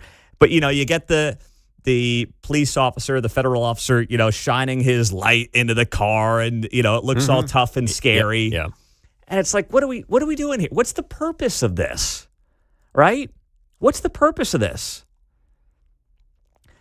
And at the very end of the post that Manny Abarca put up on social media, and I will give him credit once again, he came on the show a couple of days ago. It was a reasonable conversation. But at the end of his post on social media, he says here, local electeds must step up and engage. We cannot sit idly by and let things happen in our community. Today, I put my family's security on the line. By the way, he used the wrong families. Now, I get it. We all have typos. But he used families IES instead of family Y''S. And he says, what are you willing to do to sacrifice for democracy in America? What are capital YOU? What are you willing to sacrifice for democracy in America? I don't know. I could double park like you did, maybe. If that's, you go out and double park. Yeah. And then he shares an emoji of the American flag and the Mexican flag. Who are you representing here? Are you representing America? Are you representing Jackson County, where you're an elected official? Or are you representing Mexico? Who are we representing here? You can't represent two. You can't represent both. It's impossible. You can't have the interests of two countries in play here. And by the way, what are we doing with the Mexican flag? It's not 2000 anymore, when the bulk of the people who were coming across the border were basically single Mexican men looking for some work. We have people over the last few years coming from all over the world. East Africa, Eastern Europe, all over South America, Central America. The notion that this is just about Mexico, that's like stuck in the George W. Bush era here, man. That's like pre-iPhone age if you talk about, it's just Mexico and America. No. You got third world countries all over the place who have poured into the country over the last few years because the border was wide open. To simplify this as the USA and Mexico is very disingenuous and just factually inaccurate as well. His heritage is how he's inserting himself into this thing. Well, I get it. I understand that's his heritage, but once again, that's irrelevant to the conversation. It's got nothing to do with anything. So I'm looking at this video and I'm like, what is the purpose? But of course, he got what he wanted. He got on local news, and now we're talking about him and the whole thing. So yesterday at City Hall, Kansas City, Missouri, they got right on this as well with this report that ICE is looking at this South Kansas City location for a detention center. And Jonathan Duncan, member of the city council, I think he's 5th District down in South KC. He said this yesterday during the city council meeting. It's important that, the community understands where we stand on facilities that will harm our community. And we will continue to use, and I will continue to look for every possible lever at our disposal to ensure that we decide what is built in our city. So I'm trying to figure out why this would harm Kansas City, why a theoretical ICE detention facility would genuinely harm Kansas City. If it's funded by the feds, if it's handled by the feds, if it's not a quarter mile away from a school, which it's not, what's the harm exactly? What's the downside? I guess if you're just doing political speak, you sit there and you say, well, this is harmful to the community. But why? Why? Why? If people who have broken laws, and the goal, obviously, is to obviously begin with the people who have actually committed violent crimes and happen to be here illegally. That's the top of the food chain, so to speak. That's what they're looking for right out of the gates. Why is it bad to have those people locked up, or at least in a holding facility for then deportation? Why? They can't answer it because it's all just political speak. They don't want to really answer it. They're not interested in answering it. But it sounds good, right? It sounds good. But it doesn't actually mean anything. Or in the words of Sharice Davids, no one gives a seriously, these guys, it's like when you actually read their words, when you actually think about what they say, they're not making any sense, John. But that's kind of par for the course as well. Well, absolutely. And if it's followed up with don't even get me started. Or I think we both know what we're talking about. Or the turn and walk away. I can't have a conversation. Oh, I know. Yeah, exactly. Those are your three options typically. Because when you can't win or even have the conversation, it's like, well, got another Nazi Gestapo on our hands here, whatever it might be. You just get the name calling thing. That's it. On the text line, 913-408-7957. Pete, they don't want a jail in Jackson County. Why would they want an ICE facility? That's a great point. Exactly. That's an excellent point. Why would they want that? But now, if you're sitting here and you're a Jackson County, Kansas City resident, right? And you've got your own lawmakers going out there and badgering these federal officials and, having this little game to go viral on social media, you got to be asking yourself, is this the best we can do? Is it? You get these people in these super low turnout elections. No one knows who they are. And then they turn out to be just radicals looking to toot their own horns. And that's what you've really got here. That's it. And that's why if Missouri could do anything here in this legislative session, moving all of these elections to November, I mean, these city council elections and all these local elections to November would increase turnout and then maybe make people care and focus a little bit more on who their city council members are, who their county officials are, because we can't keep doing this stuff in April with 8% turnout. And then, I mean, you end up with the bottom of the barrel, character-wise, on some of the people who are in charge. And it's not even about like an R or a D and what's next to your name. The reality is Jackson County is going to be led by Democrats by and large. But if you get serious ones like Phil Lavoda, who's the county executive on an interim basis who's replaced Frank White, he's technically a Democrat, but he's a serious guy. He's had personal success. He's a business leader, a community leader. On these local officials, it doesn't really matter. The R and the D is not like it is in Washington, D.C. It's more about who's a pro, who's a serious person, who's had a career, who's done something with themselves, and who can actually lead locally. And Phil Lavoda in Jackson County is a perfect example of some of the serious people we need to take over here locally. It's around here since I've lived here all my life. The school board job and the city council jobs can typically be your entry to getting onto the government dole, if you will. Well, that's exactly right. And then you work your way from there. Then you just get in and start dog paddling and see where you can slide over to. It's a grift. It's one big grift for these guys. It's an entry-level position for that. Yes, it's an entry-level position. That's exactly right. Because their skill sets are limited in the private market, right? In the private sector. Right. Then you get on a cause and repeat talking points. Yes. And march up that flag. And or then up that you hill with your flag. And then you can get one of these paid board gigs that exist that, you know, pay you six figures for who knows what you end up doing. And it's all part of building a career where you actually produce nothing. That's the goal for a lot of them. You are now an expert once you're fired or voted out. Yes. You can now consider yourself an expert in political science. No, it's so true, man. It's so true. Phil Lavoda is coming up, by the way, at 8:05 on KCMO Talk Radio. Do not miss him. We're looking forward to that conversation. Coming up, one of the craziest contracts ever was handed out yesterday. And what does it mean for us here locally on one of the biggest stories that will not go away? I'll explain next on KCMO.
from Smithville to Shawnee Mission. You're listening to Mundo in the Morning on 95.7 FM, KCMO Talk Radio. Did you see this yesterday? $60 million a year given to Kyle Tucker by the Los Angeles Dodgers. 4 years, $240 million. That is unbelievable. Only Shohei Ohtani, also a Dodger, is averaging more money per year now than former Chicago Cub Kyle Tucker on an annual basis. Woo, man. He's making on average now $20 million more than three-time MVP Aaron Judge, $9 million more than Juan Soto, despite only finishing in the top 5 in the MVP vote once in his career. By the way, Bobby Witt's got to be like, I need a renegotiation here, okay? I mean, what was Bobby Witt's contract? I mean, I think he was like 20-some-odd mil a year. That's peanuts compared to these guys now. 11 years, $288 million for Bobby Witt. That was the deal he signed February of 24. So I'd take that at about $25 mil a year. That's less than half of what this Kyle Tucker deal is worth. Now, listen, you're making $300 mil. Your life's not changing if it's $400 mil. What you can do at $300 mil, you can do at $400 mil. Not a big deal. But still, this Bobby Witt deal looks like the steal of a lifetime. It's one of the great deals ever signed by a Major League Baseball team. I think he can renegotiate in 3 years. Oh, okay. So that's going to be difficult for the Royals, but is that right? We'll love him while we can. So there's an opt-out in the deal? I think so. Oh, wow. Okay. So here's what's going to happen. And this was noted yesterday on CBS by Jim Bowden, a former Major League Baseball general manager. He highlighted the fact that the Dodgers, who have been spending insane amounts of money, are likely driving the sport to a lockout after next season. But do they have a huge advantage financially? Yeah, of course they do. But they also have the baseball minds that are matching it, and that's what's been scary for the sport. And they're putting together one of the greatest dynasties in the history of Major League Baseball. This is incredible what they're doing. And it's also going to lead to a CBA that might cause a work stoppage, or at the very least is going to cause a salary floor and a salary cap.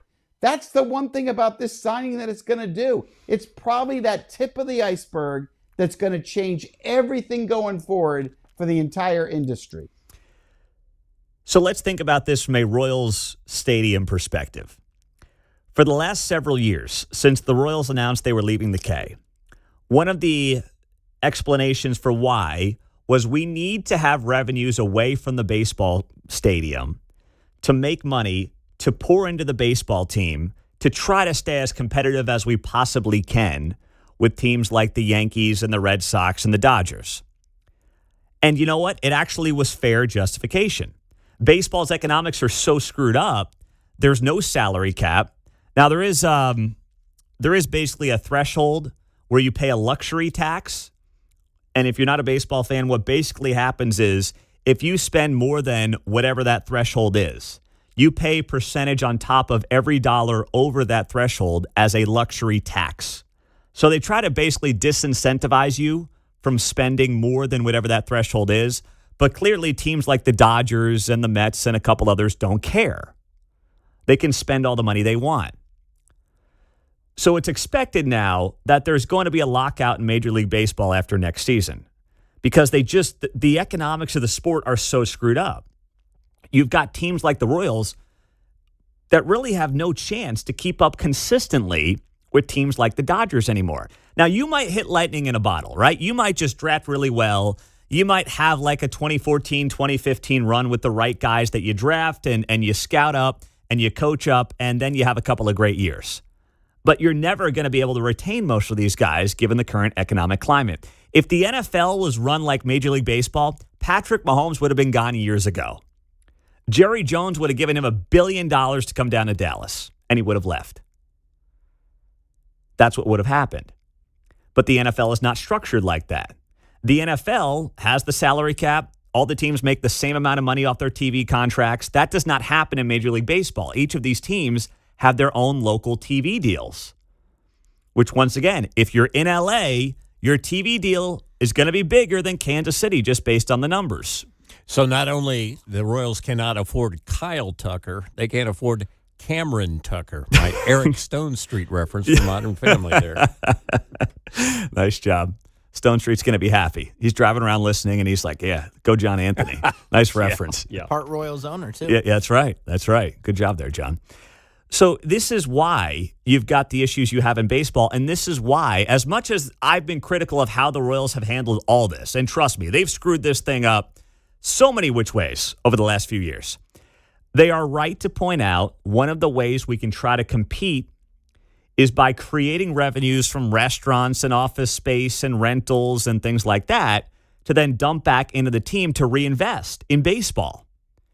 Well, if we get a massive lockout, and it's expected to be potentially one of the longer lockouts in Major League Baseball history, because the players union is going to be like, no, this is great. A guy like Kyle Tucker, who's really not elite, can make $60 million a year. Why are we going to agree to a salary cap with you guys? And the owners are going to say, we can't keep doing this. We need some give here.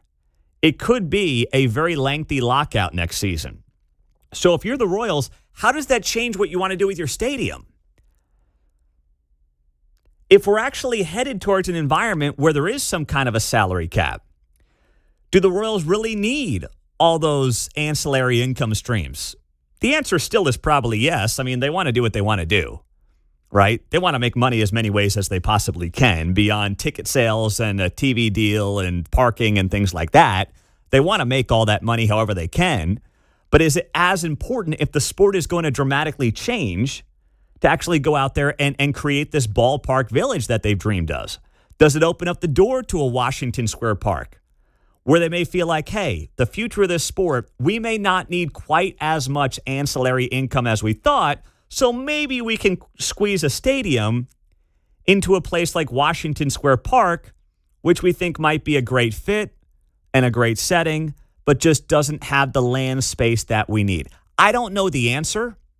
I'm just telling you that has to be part of the internal conversation that the Royals are having with themselves. The uncertainty around the future of the sport may very well be impacting what's happening right now with these stadium negotiations. I was just looking, in 2031 is the first year that Bobby could opt out when All they right. might have a new stadium. So okay. So you're telling me we have 5 years to get our agents' licenses to try to figure out how to represent Bobby Witt on his next contract. Yeah. That if things stay status quo is going to be worth like $1 billion, I would imagine. Yeah. Now that's a few years away. Jerry Maguire. If they get the new stadium and the new revenues, though, maybe they'll try to keep them, do a new deal or something. We'll see how team-friendly Bobby wants to be in 2031, right? But yeah, in the meantime, I'll be my Jerry Maguire. I'll take the goldfish. I'll stand up on the floor of the studio. Who's coming with me, boys? Let's go. Who's coming with me? Wow. All right. That's a ways off there, Mark. Don't worry about it. I'm not worried about it right now. But I am here to tell you that this deal yesterday may have been the straw that broke the camel's back. And baseball may be headed for a massive lockout next season, which could then have implications on what happens here in Kansas City and what the Royals might be thinking about what location and what kind of stadium setup actually makes the most sense for them. And for those of you asking, well, why did the Chiefs want to go out to Wyandotte or build these offices in Olathe and have restaurants and mixed-use development and things like that? That's just pure greed, okay? That's all it is. It's pure greed. It's not about trying to keep up with the Giants or the Cowboys. The NFL economics are very different. It is a pure money and greed play. That's it. Phil Lavoda is the Jackson County executive. How is he fighting for the taxpayer on this lawsuit? He'll tell us next.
You know, some people, they just don't surprise you one bit. They just don't. And when I saw that the former county assessor in Jackson County, Gail McCann Beaty, was filing a nearly $1 million lawsuit against the county for what she claims is a wrongful termination, I didn't know if I wanted to laugh.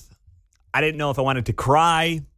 I didn't know if I just wanted to get all, ticked off. I just had a lot of feelings. I'm getting pissed now. But then I was happy when I saw that Phil LaVota, the interim county executive, of course, in Jackson County, was like, yeah, we're fighting this. We're not paying this out. We're not settling on this deal. Here he is, Phil LaVota on KCMO Talk Radio. Phil, good morning. You're an attorney by trade, which I think is great given the current present situation you're dealing with. When you got this notification about this lawsuit, what was your immediate reaction? Probably the same thing you have, frustration. And I'll tell you, my first inclination as a lawyer is my answer should be, I'm not commenting under pending litigation. But that's not what I'm there to do. I'm there to represent the people. So my message is I'm going to talk about it. Now, I'm going to be very careful about what I say because there is litigation, but everybody needs to understand the facts of what's going on here. This is just a frivolous lawsuit. So when you say the facts, what else? What are the facts that you want to make sure Jackson Countyans know about this and how you plan to handle it? Well, it'll be a learning lesson in politics and government for this jury, because the first and most important thing is that we do not have a county assessor in Jackson County. We have a charter form of government, which means the people of Jackson County voted to have what's like a constitution in Jackson County. It's set up different than other counties. Other counties elect a county assessor, and that person makes policy. In Jackson County, that's not the case. The county executive is responsible for all duties of the county assessor, the county collector, and the county treasurer. So the county executive makes policy. Our assessment director only is a manager and only implements that policy. Well, that's not what happened in the past. Gail McCann Beaty acted as she was the assessor, elected by the people, and making policy. So one of her parts of the lawsuit is that she disagreed with what the policy was and what the policy of the state tax commission of what a judge said. And she said, well, that's not right. Now, that all was all she said before I got in office.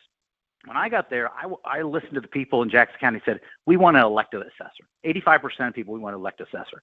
And when that told me and told everybody watching and listening, they lost confidence in Gail McCann Beaty as my assessment director, not as a county audit assessor. So when I'm moving into a new position, I'm looking at all my personnel and I'm making sure that they're going to be good for my administration and good for Jackson County. And she was not a good fit. I told her that. I said, we're moving in the right direction, another direction. It's not because anything you had in the past, because I wasn't here, but I'm going to get a new assessment director. You have the opportunity to resign or be fired. And she said no, and I think she set up a lawsuit. So she had done this from the start, getting ready to try to get her ducks in a row. She'd been talking to this lawyer for a long time, and she decided to resign. She thought that'd be good for a lawsuit. And so here we are. We knew it happened, and we're going to fight it. But it's frustrating. So, I mean, and you see this, unfortunately, Kansas City government's dealing with these lawsuits. It does seem like governments end up getting sued anytime there is a termination, which I think does two things. First off, not a good deal for the taxpayer because that's where the money has to come from. There's always, an element to people that just want to end up settling these things and move on from them. And then I think it also forces these governments to operate out of fear of firing anybody because you feel like you're going to get a lawsuit on the back end. I know you're new to this whole political arena, but how prevalent do you see that as being right now? You are so right on. All these people will sue the government, and the government just lays over and pays them. And that's what a lot of these attorneys think. I'll get an easy, quick payday. There'll be political pressure, and they'll pay. Well, I am new to this political arena, but I'm not new to legal issues. And I think the people of Jackson County want me to fight this because a jury's not going to agree with her. A jury's going to agree with me. And I'm not going to settle this case. And I'm going to have people tell me, oh, you should settle it. It goes away and then it's done. I don't think it's right. I don't think it's good to reward behavior like this with taxpayer dollars. I've seen all these other jurisdictions. They write big checks for former employees, but this one is crystal clear that this is not a wrongful termination at all. There's no whistleblower status here. She serves at the pleasure of the county executive. Every employee does. We're an at-will state here in Missouri. This is a simple issue that I did not want her to be one of my managers anymore in my county administration, period. It seems to me, too, based on some of what I saw in an interview that she did on KSHB yesterday, that she's claiming that she was actually trying to look out for the residential taxpayer because, the commercial property issues that were all out of whack as well this past year were hopefully going to be something that subsidized, so to speak, the residential homeowner. And she says now she's basically getting hosed because she was looking out for the residential homeowner in Jackson County. I find it laughable, but what about that angle of this lawsuit that she claimed yesterday on Channel 41? Well, let me speak to you as Phil Lavoda, Jackson County taxpayer, before I took office, because I'm going to be deposed about this. I'm going to be in a deposition. Going to ask me about what I talked on the Pete Mundo show. I'll tell you, as a Jackson County taxpayer, that's just ridiculous. The state tax commission came in, did an audit, and found that Jackson County was not following correct tax policy. A judge agreed with that, and they ordered the county to roll back the assessments to 2023 because they did not do what was appropriate under the law in the inspections and the assessment, period. Now, Gail McCann Beaty might not agree with that, but she doesn't make the policy. She's not an attorney. She's not an elected official to disagree with the policy of the state tax commission or a judge. So her to be on there and say, well, I don't think it was right, it was illegal. It's not her call to do that. It's the county executive's call. It does go back to our former county executive, and the buck stops with him too, but I don't want to get in the weeds about that. But the defense and the issues she brought up in her interview, it just don't make sense, and they're arguments that are just illogical.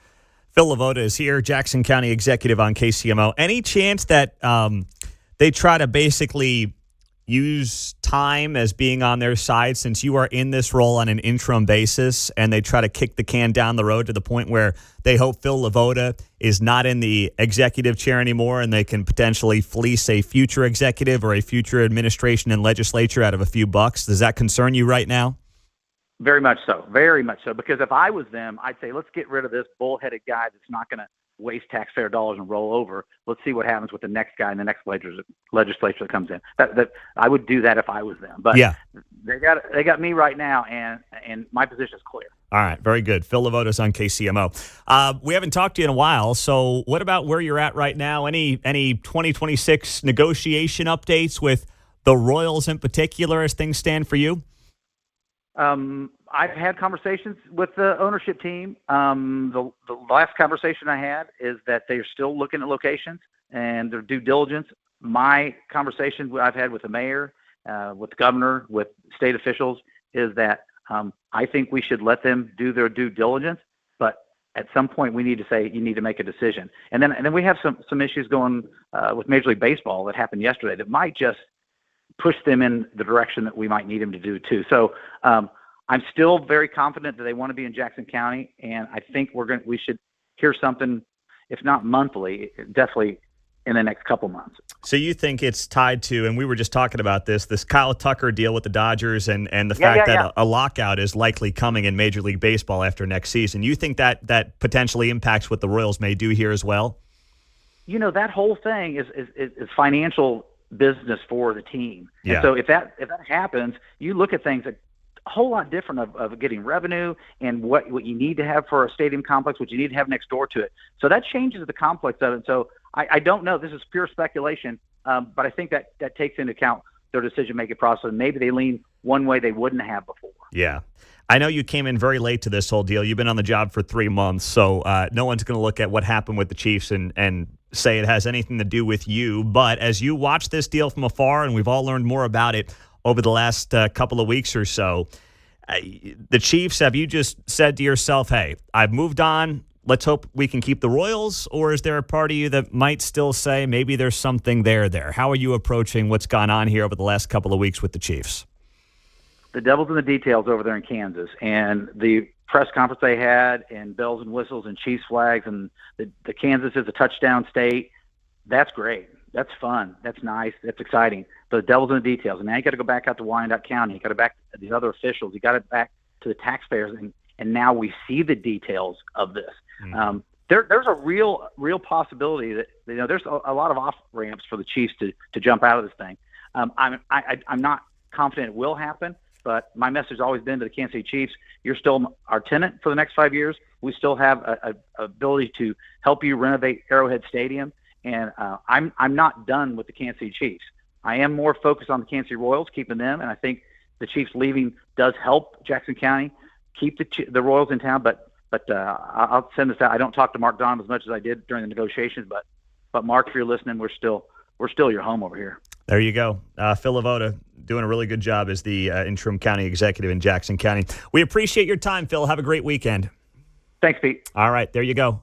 Nice work there on KCMO Talk Radio 95.7 FM. Streaming, as always, on the KCMO Talk Radio app on a Friday.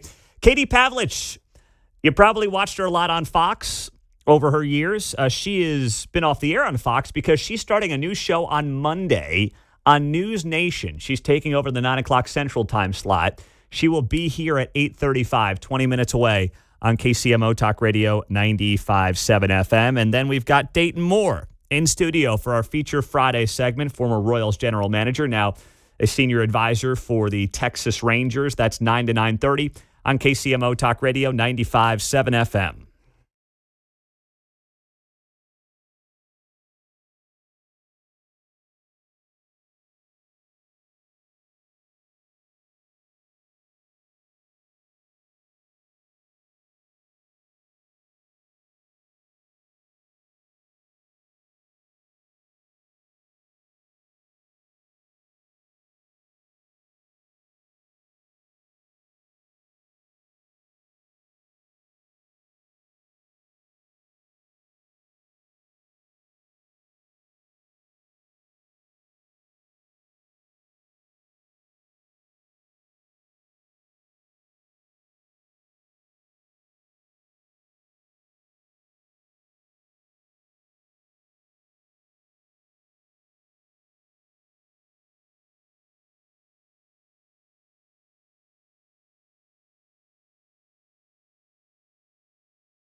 On Friday's Guy Benson Show, Fox News Sunday anchor and legal expert Shannon Bream is here on the big Supreme Court case this week over women's sports, coming up at 2 o'clock on KCMO.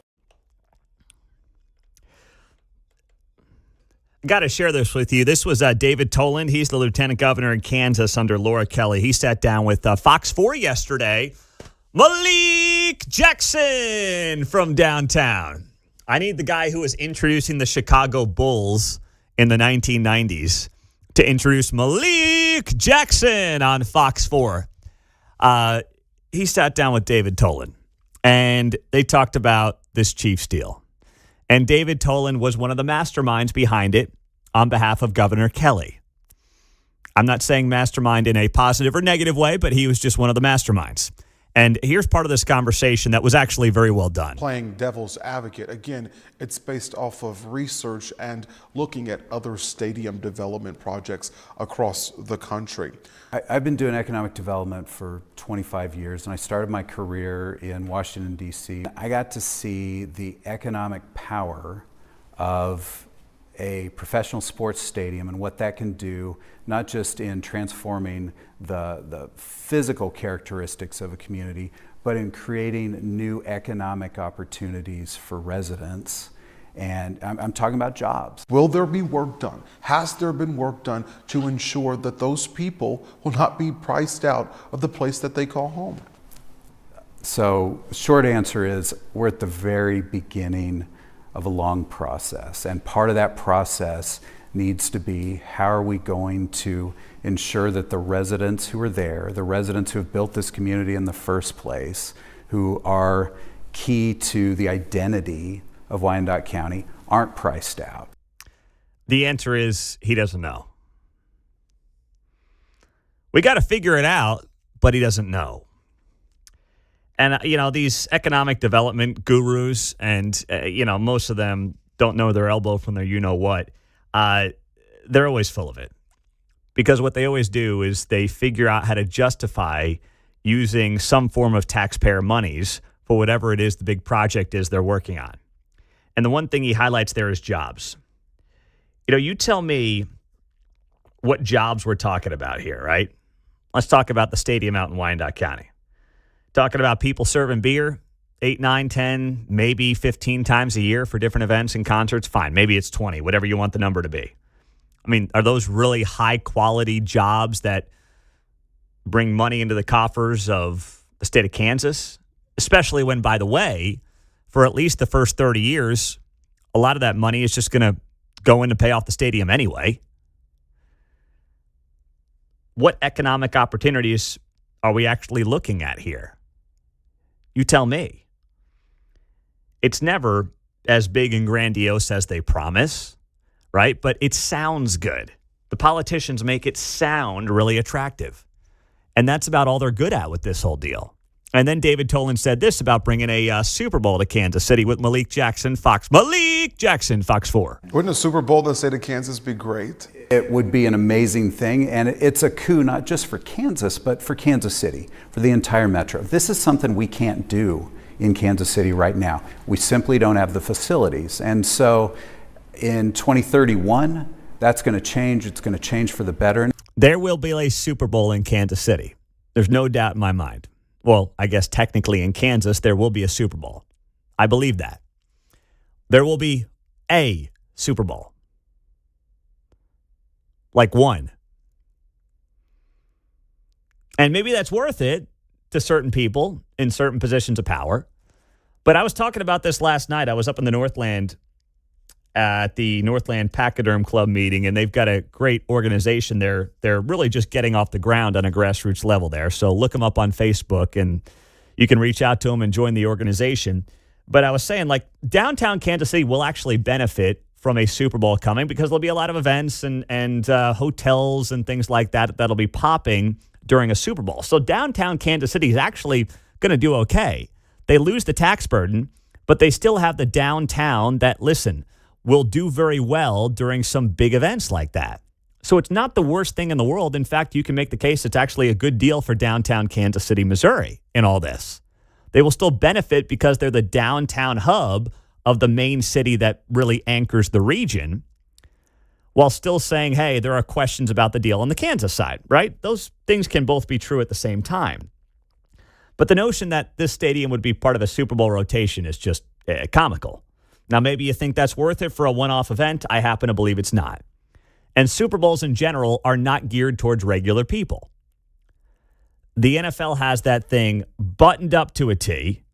It is as tight as could possibly be when it comes to security, who's going to these events, sponsor-driven, league-driven, TV partner-driven, not for regular people. Yeah, there'll be a fan fest. Yeah, sure. Yeah, you can go, take a picture with a cutout of Roger Goodell, or you could maybe egg the cutout of Roger Goodell if you so choose. You could do that. They'll have like a couple of things for regular people, but that'll be it. For most folks, it's going to be out of sight, out of mind.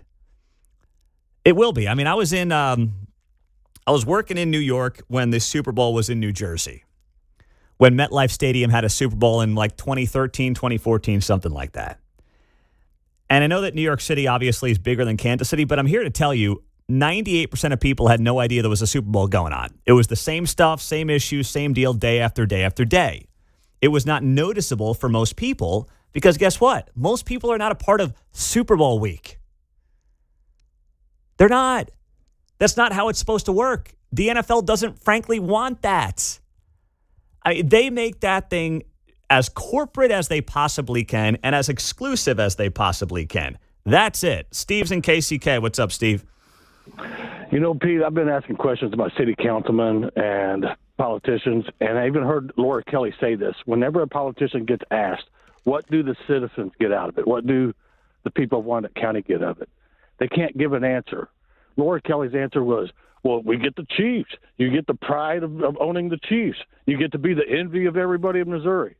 So that's great. What, $3 billion gets me pride and envy? That's really what I want. There's nothing in it. And on a side note, the mayor is standing her ground. She isn't just letting them come over and run all over her. I found this out the other day that she's standing strong. They're coming to us wanting their handout. What are we going to give them? And she's like, no, what are you going to give us? This is Crystal Watson, the new mayor in Wyandotte County, right? Right now, she's standing strong against them, and she wants to know what's in it for us, not what we're going to give them. What are they going to give to the citizens of Wyandotte County? And I'm going to give this mayor a chance. She's doing great so far from what I hear. All right. Good deal there, Steve. David Toland also in his Fox 4 piece yesterday, he was asked by Malik Jackson, can you promise there won't be any kind of hidden tax increase for Wyandotte County residents? And David Toland did not answer it. It was a yes-no question, and he said this will be a great deal for Kansas. Dennis and Bonner, what's up, Dennis? Hey, Pete. Good morning. You talked about the rotation of the Super Bowl. Ask Detroit how it's worked out for them. I think 43, 45 years they've had two Super Bowls in their two dome stadiums. Minneapolis, the same thing. I think they might have had three. That's part of the rotation. And a point I want to make is these politicians like Toland, I call him the seal man. If you remember him standing there behind Laura Kelly, clapping his hands, smiling ear to ear. Seal man. No, listen. Yeah. Go ahead, please. Keep going off on David Toland. I'm going to let you cook. Go ahead. Blood pressure hadn't been over 130, over 70 for months. It went to 210 over 99 when I saw that seal back there clapping his hands. But my point is, after I ragged on him, thank you for letting me do that, is if I have my choice between a politician making these business decisions or a businessman making these business decisions, I want the businessman. I think maybe you might have stated that, or somewhere I heard that the other day about the governor of Missouri. He's a businessman. He's making business decisions. These career politicians, they shouldn't be making business decisions. And I'll shut up. Thank you for letting me vent. All right. Thank you there, Dennis. I appreciate it. Missouri had a very generous offer too, but they were backed into a corner because of the Kansas offer, right? That's how this all went down. You think about Super Bowls. Think about this. Jerry Jones has had a new stadium for 15-ish years? he's had one Super Bowl in a top 5 market with better weather and a brand new stadium. He's had one, and it was back in 2011. There are only 4 cities who have hosted more than 3 Super Bowls ever. New Orleans, 3 cities. New Orleans, Miami, and then Southern California. That's it. Below the Mason-Dixon line. Yes. And then, the cities that have had 3, Tampa, Glendale, Arizona. That's it. Those are the 5 places that have hosted more than 3 or more Super Bowls. You really think Kansas City's going to be getting Super Bowls, once every 15, 20 years? You're kidding yourself. Unless this global warming deal is legit and Al Gore was right and we've got beachfront property come 2050, unless that happens and Florida's underwater and, the Ozarks is now the Atlantic Ocean, unless that's happening, sorry, we'll get one. We'll get one. That'll be it. Katie Pavlich left Fox News, going to News Nation. Her new show begins in prime time coming up on Monday night. She joins us next on KCMO.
from Lenexa to Lee Summit. You're listening to Mundo in the Morning on 95.7 FM, KCMO Talk Radio.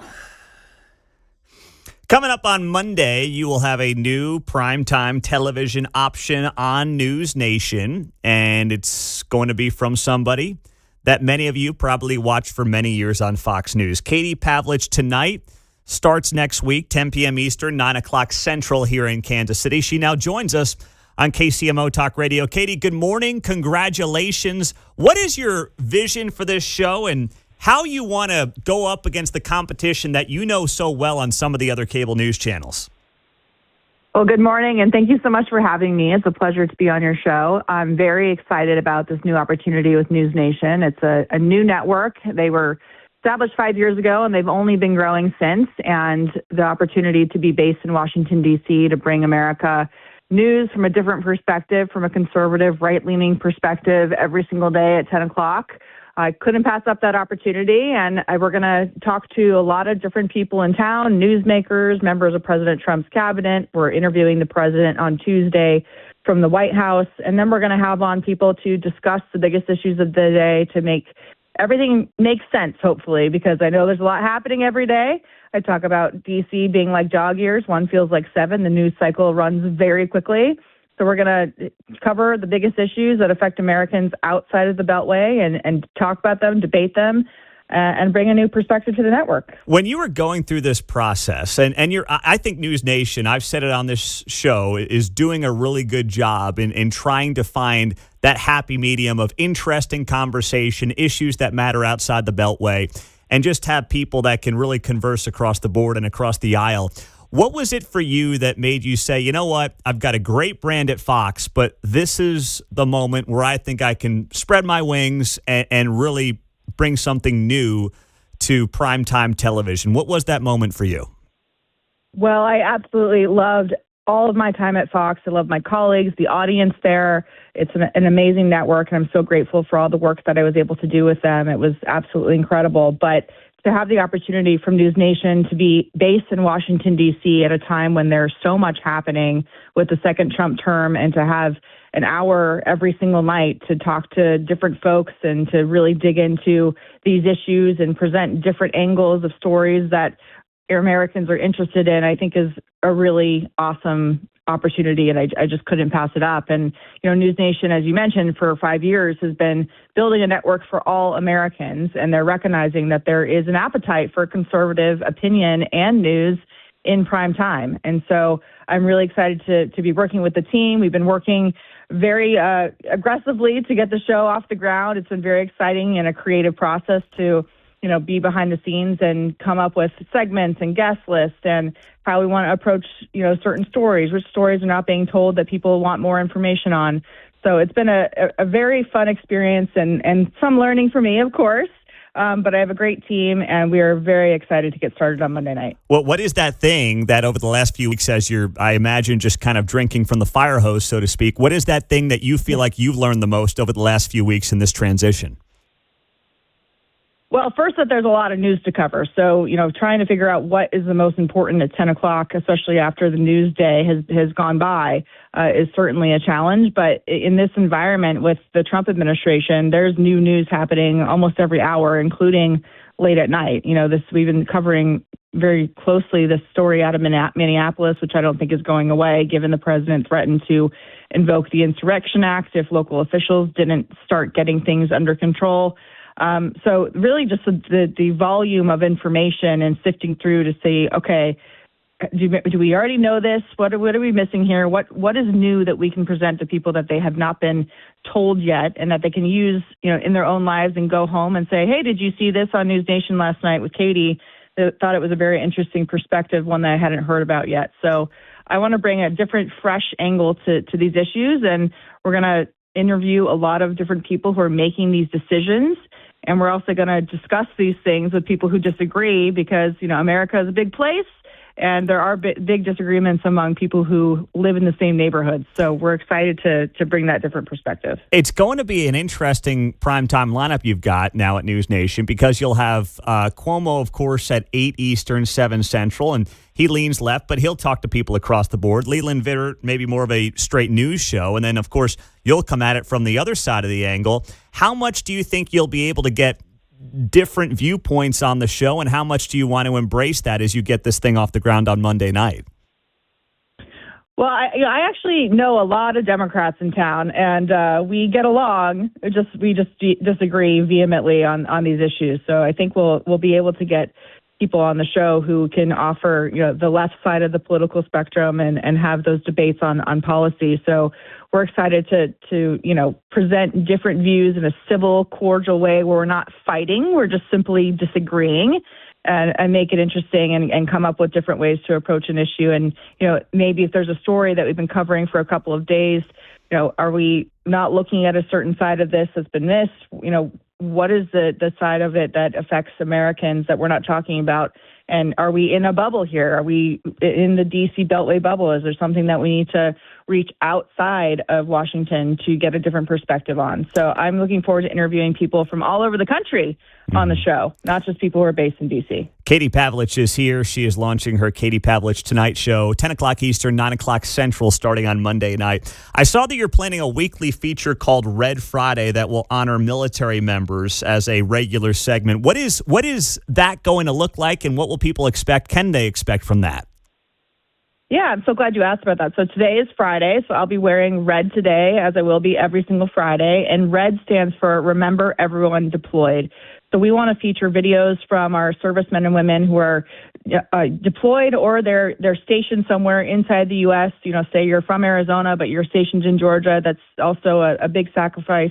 We want to get videos from them to honor them and thank them for the work that they do around the clock, deployed all over the world, to make sure that we have the ability here at home in America to live a pretty good life, not having to worry about being unsafe. So we're going to honor the military every week and remind people that there are people working very hard to make sure that we have the lifestyle we have here at home. Are you going to be soliciting those videos through social media? Because as you know, we have a huge community here in the Kansas City region of military folks that end up getting deployed. So how are people going to be able to share and submit those videos? You can go to my X feed and just at Katie Pavlich and send me your video, and then we would love to put it on air. So we want to know what is your name, what branch of the military you're in, and where you're stationed. Of course, we don't want any information that is sensitive, but we do want to know where you are so you can say hi to your family and hi to our viewers. That's fantastic. Katie Pavlich is here on KCMO Talk Radio. As you look back on obviously a long, successful tenure at Fox, and then you get set to make this transition to News Nation, what did you learn at Fox that really set you up for this moment that begins on Monday night? Oh, wow. Where do I start? Fox gave me the opportunity to cover some of the biggest stories, not just in the country, but in the world. I covered a number of elections with them, being live on election night, coverage of breaking news where you don't have a ton of information and you're trying to find more to present to your audience. Also learned how to work with colleagues you disagree with. I worked on The Five with Jessica Tarlov for many years, and we're actually close friends. And even though on air we disagree very much about the biggest issues of the day, so I learned a lot. I learned how to get up at 3 a.m. to host Fox and Friends. So I ran the gambit and did a lot there, and I'm so grateful for my time, and I'm ready to take a lot of what I learned there, and at townhall.com, where I was able to travel in the press pool on Air Force One with President Trump to a number of big world events. So I'm excited to bring that skill set that I've had and developed over the last 15, 16 years and bring it to a primetime show. Was there a phone call that surprised you or stood out above the rest, congratulating you when this news broke over the last few weeks? I don't know if there's one that stood out. There were so many amazing, friends and colleagues and people I hadn't heard from in a long time who reached out to say congratulations. So the response has been actually very humbling and overwhelmingly positive, and I'm just so grateful for all of it. Katie Pavlich, of course, Arizona native, and her Wildcats, who play many of our teams in the Big 12 here in the Midwest, are number one in the nation right now. So life is good for Katie Pavlich. Bear down. on. Yeah, I knew that was coming. There you go. Katie, congratulations. We'll be watching from Kansas City on Monday nights, and we'll be following the Red Friday feature as well. I think that's great, and we'll look forward to talking to you soon. Thank you very much. Thank you for having me on the show. You bet. Katie Pavlich did a great job on Fox, and look forward to seeing how that new show goes on News Nation, 10 o'clock Eastern, 9 o'clock Central, starting on Monday. I like that. That's a different spin on, we've got our own Red Fridays here in Kansas City. Today's not one, of course. It's kind of weird. But she's got her own Red Friday. I like that. It's going to be neat. So go check her out on X, and if you're deployed or have family or friends who are deployed, they can submit those videos to her for that show starting on Monday night. Very cool. Good stuff. All right, coming up, buy, sell, hold. 3 questions as we roll till 9 o'clock. And then Dayton Moore is going to be in studio from 9 to 9:30 for our Feature Friday segment. We'll ask the former Royals general manager right out of the gates, is he running for governor of Kansas or not? Like, there's been this kind of dancing around the issue. He's in, maybe he's not, probably not. We'll just get the straight answer from Dayton Moore coming up in 20 minutes after Buy, Sell, Hold, which is next.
You're listening to Mundo in the Morning on 95.7 FM KCMO. 8:47. Happy Friday. It's great to have you here on KCMO. Mark's got his Seahawks hat on, so he's totally forgotten about the Chiefs until we get ready for the NFL draft here coming up in a couple of weeks. That's his attitude, I can tell. We got a parlay we're going to touch on here, but first we've got 2 more. It's time to buy, sell, how about a damn 12 and a half, 15, and hold. John, the floor is yours, my man. What do you got? Buy, sell, or hold. Kansas City, Missouri City Council's sudden moratorium on non-municipal detention centers is performative art. How quickly can I buy that? Buy. This is the news that came out yesterday from City Hall. Kansas City passes a 5-year moratorium on mass detention facilities.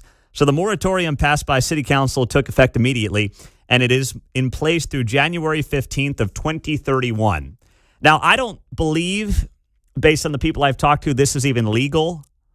So it's very much performance-based. And it goes to show you that when City Hall actually wants to do something, they can get it done quickly. On Wednesday, it was reported that the feds are looking at this facility in South Kansas City for ICE. And by Thursday, in their weekly meeting, they've got a piece of legislation voted on 12-1, by the way. Everybody voted to pass it except for Nathan Willett out of the Northland. Now they've got a deal done in 24 hours? So this whole government moves slow. Not when it doesn't want to move slow.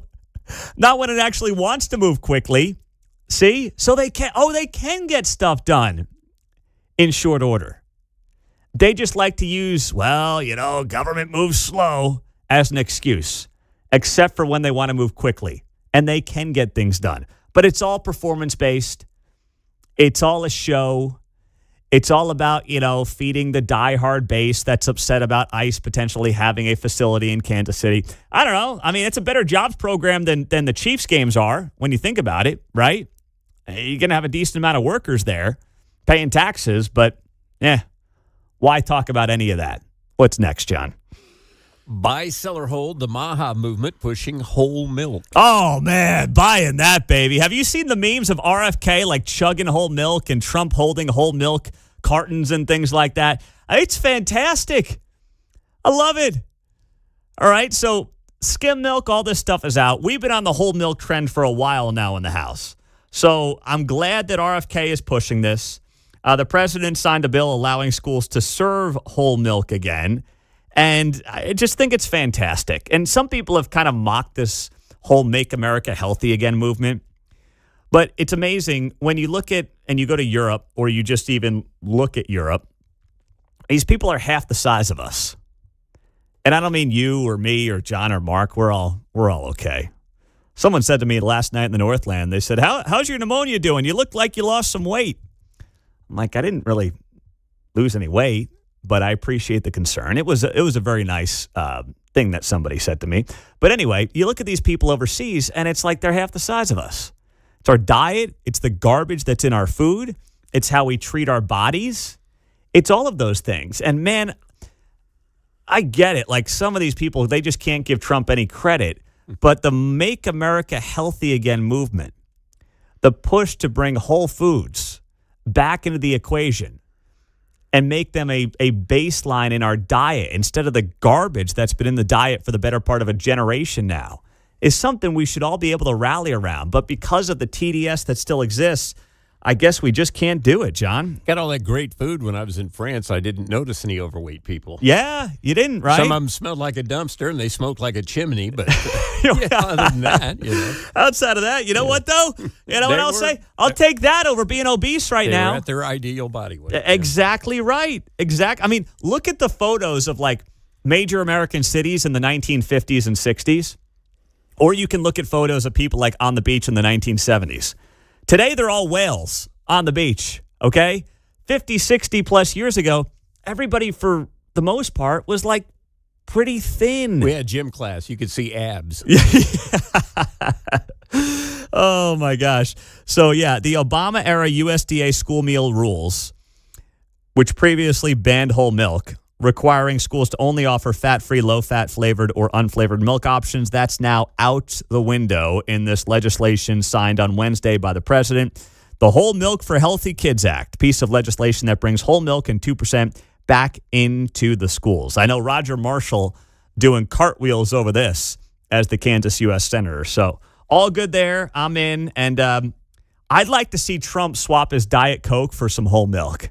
He's got to lead the way on this, all right? Yeah, he's not. A good idea. Let's be fair. He's not exactly Mr. Maha. Okay, I mean that's just not who Trump is. Never been a Maha guy when you really think about it.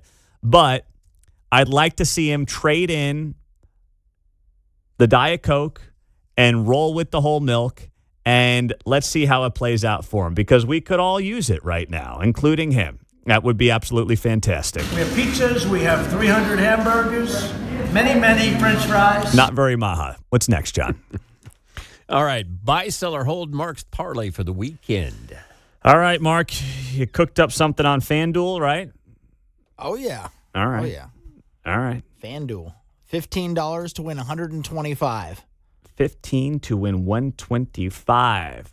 That's not crazy. I like when it's a round number like that. I do too. All right, give me the rundown. And for people that don't know how parlays work, this means everything that Mark lists here has to happen. He can't miss one. You got to go 8 for 8 on this thing, right? Yep, I got 2 legs from each game. Okay, so 2 things have to happen in each of these games for Mark's parlay to hit. Mm-hmm. What do you got?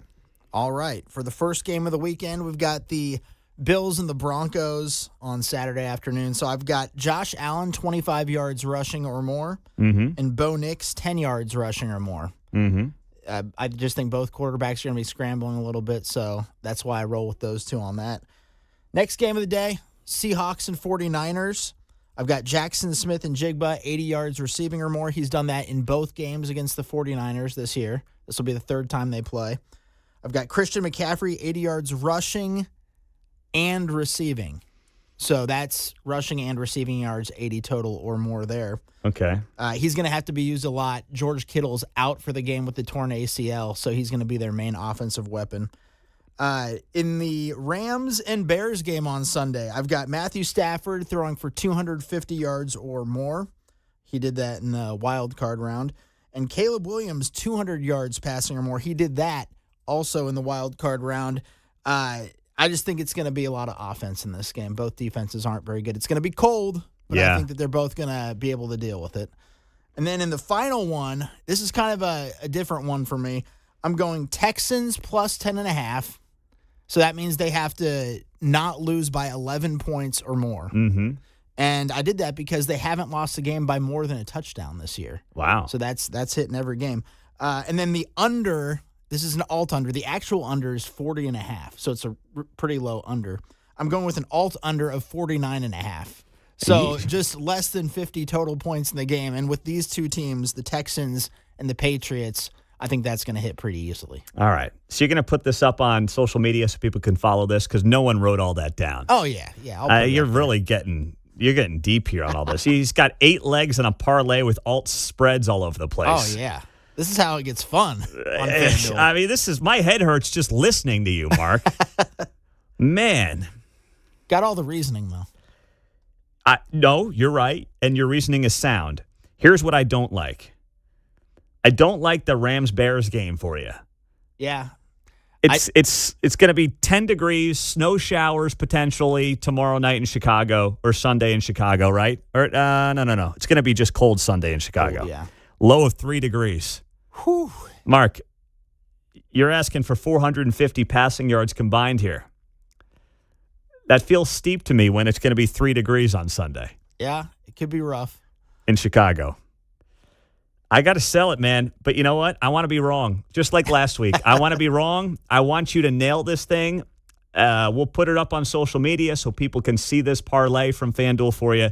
And I hope people come to their own decisions on this because don't take my word for it. I was wrong last week with Mark's parlay. And as always, if you want, you can take those 2 legs out of it and just do a 6-leg parlay. Yes. If you feel like it. Yes. You can do whatever you want with these parlays. Okay. Yeah, 6-way parlay is better than a 6-way parlay, Mark, right? Yeah, my bad there. Yeah, that's okay. That's all right. Okay.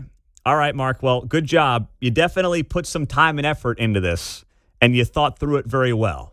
So I know the folks are happy with you there. I did put it together on Tuesday. I did it earlier in the week than I usually do just because I wanted to get the lines maybe a little bit more in my favor. But for that Chicago game, yeah, it might be a little bit different now. Yeah. It's going to be chilly. I mean, we're going to have a cold weekend, but Chicago, man, Sunday, Bears, Rams aren't going to know what hit them. A Rams Southern California team coming to Chicago, 3-degree weather. And Stafford used to playing in the Dome in Detroit. Yeah. Listen, I like the Rams. I don't like the Rams when it's 3 degrees in Chicago. That is when I don't like the Rams. Who I do like and who I know Kansas City likes is Dayton Moore. He is going to join us in studio 9 to 9:30. Former Royals general manager. He's now a senior advisor to the Texas Rangers. We'll talk whether or not he's running for governor, the political scene, sports, baseball, and more with Dayton Moore coming up next.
We're in studio for our Feature Friday segment with, of course, former Royals general manager and now senior advisor to the Texas Rangers. Dayton Moore is joining us here on KCMO Talk Radio 95.7 FM. You can always stream us, of course, on the KCMO Talk Radio app. Dayton, good morning. Great to have you on the show. Thanks for being here. Good morning, Pete. Great to be with you. So let's just start off. I mean, everyone's thinking now 26, Kansas governor's race. Your name's been floated out there. You going to run or are you going to take a back seat on this one? Well, it's to answer you asked me a very direct question. I'm going to give you a straight answer. I'm going to take a pitch, to use a baseball kind of analogy there, and just still learning. And I've really enjoyed getting to know a lot of really wonderful people, and there's some great people that are in key leadership roles, within state government.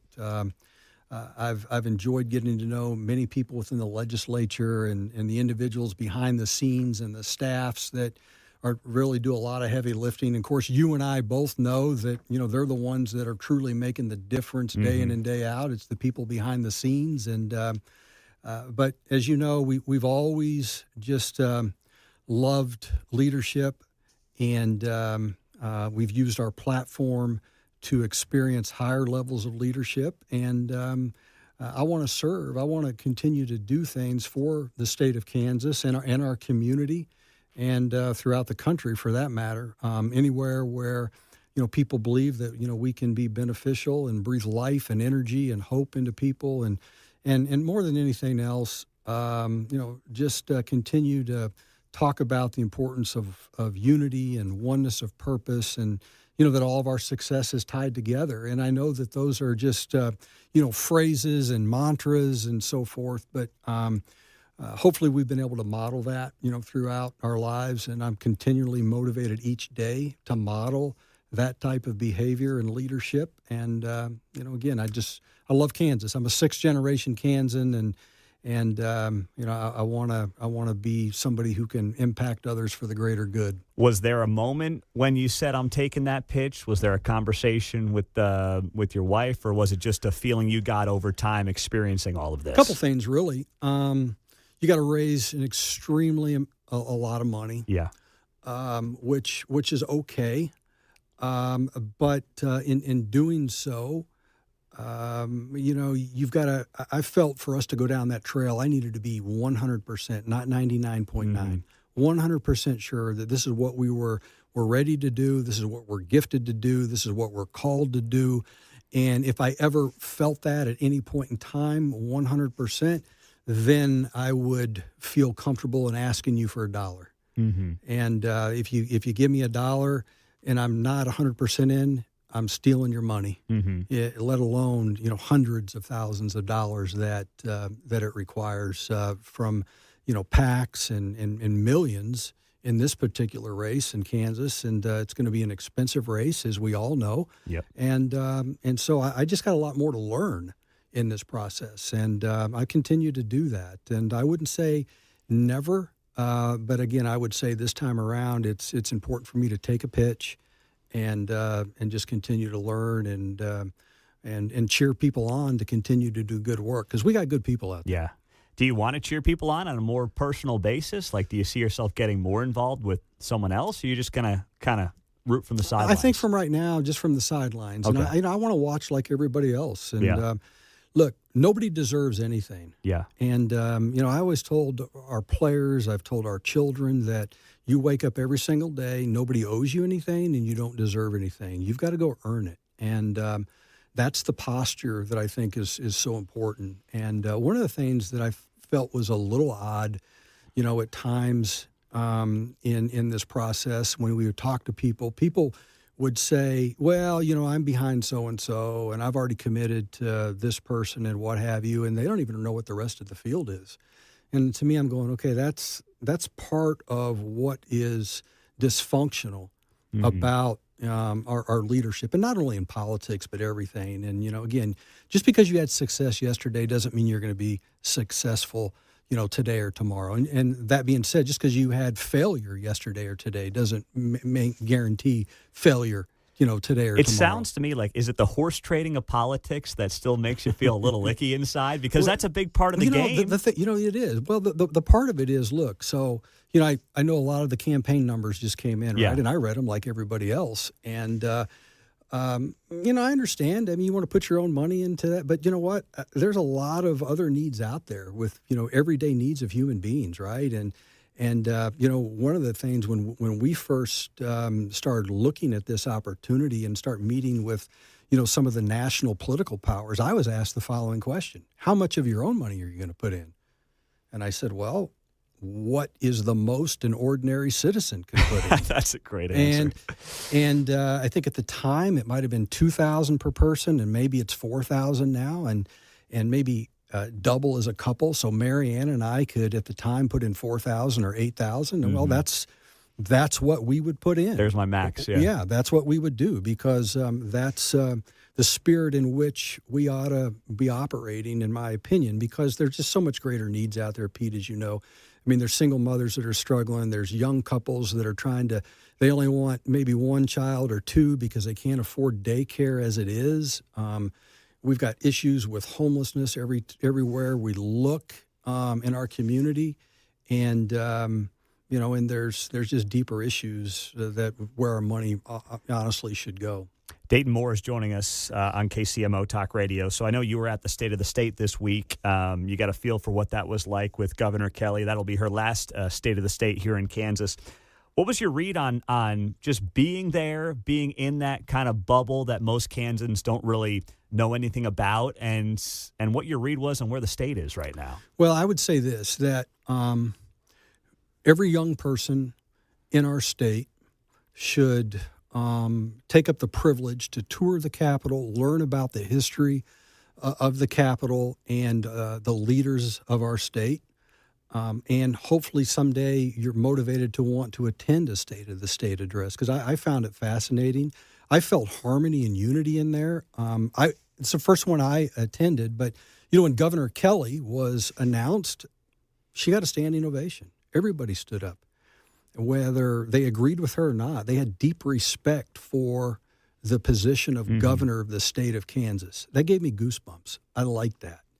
And, because if you have that posture, you can find compromise and oneness of purpose, right? And make decisions for the greater good. And there were several points that were made that the entire body clapped for, certainly, Governor Kelly's, some of the initiatives. She talked about eradicating, cell phones from public schools. So students, and for a lot of different reasons. And we want, our students to have technology and the use of technology, but we also want them focused on the moment and what's being taught, and learn to delight in relationships and focus on what other people have to offer as well, not just a device. I think, and there was unity behind that. I mean, solving issues with water in the state. I mean, everybody's behind, issues like that, and which Governor Kelly laid out. And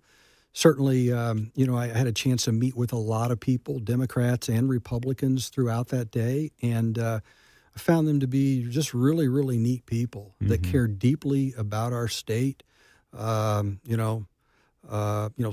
President Masterson and his staff was very, very engaging. It's Speaker Hawkins, he was outstanding, and his staff, and so and so many others. I mean, they were just very, very welcoming, and I had a good time. Dayton Moore is joining us here on KCMO Talk Radio. We'll take a quick break, come back, talk about all the great work he continues to do with his See You in the Major Leagues Foundation around Kansas City, what he's doing on that front, and what may be next for him when it comes to baseball. All that and more coming up next. In the meantime, hey, my friends at Hy-Vee want to make sure that you are aware of their Perks and Perks Plus membership. We've been using it as a family, and it's just great. You genuinely get perks, name explains itself, like exclusive members-only pricing and digital coupons. And if you get the Perks Plus membership, what do you get? How about free delivery, express pickup, and special fuel discounts? It's been a lifesaver for us as a family. Discover all the ways you can save. Download the Hy-Vee app or go to Hy-Vee.com/perks and get saving today.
From Leawood to Liberty, you're listening to Mundo in the Morning on 95.7 FM, KCMO Talk Radio. Continuing on a Feature Friday, Dayton Moore in studio here on KCMO Talk Radio, now senior advisor to the Texas Rangers. Also, of course, as Kansas City knows him, the former general manager of the Kansas City Royals. So, Dayton, you have stayed and continue to obviously do great work with your See You in the Major Leagues Foundation here in Kansas City.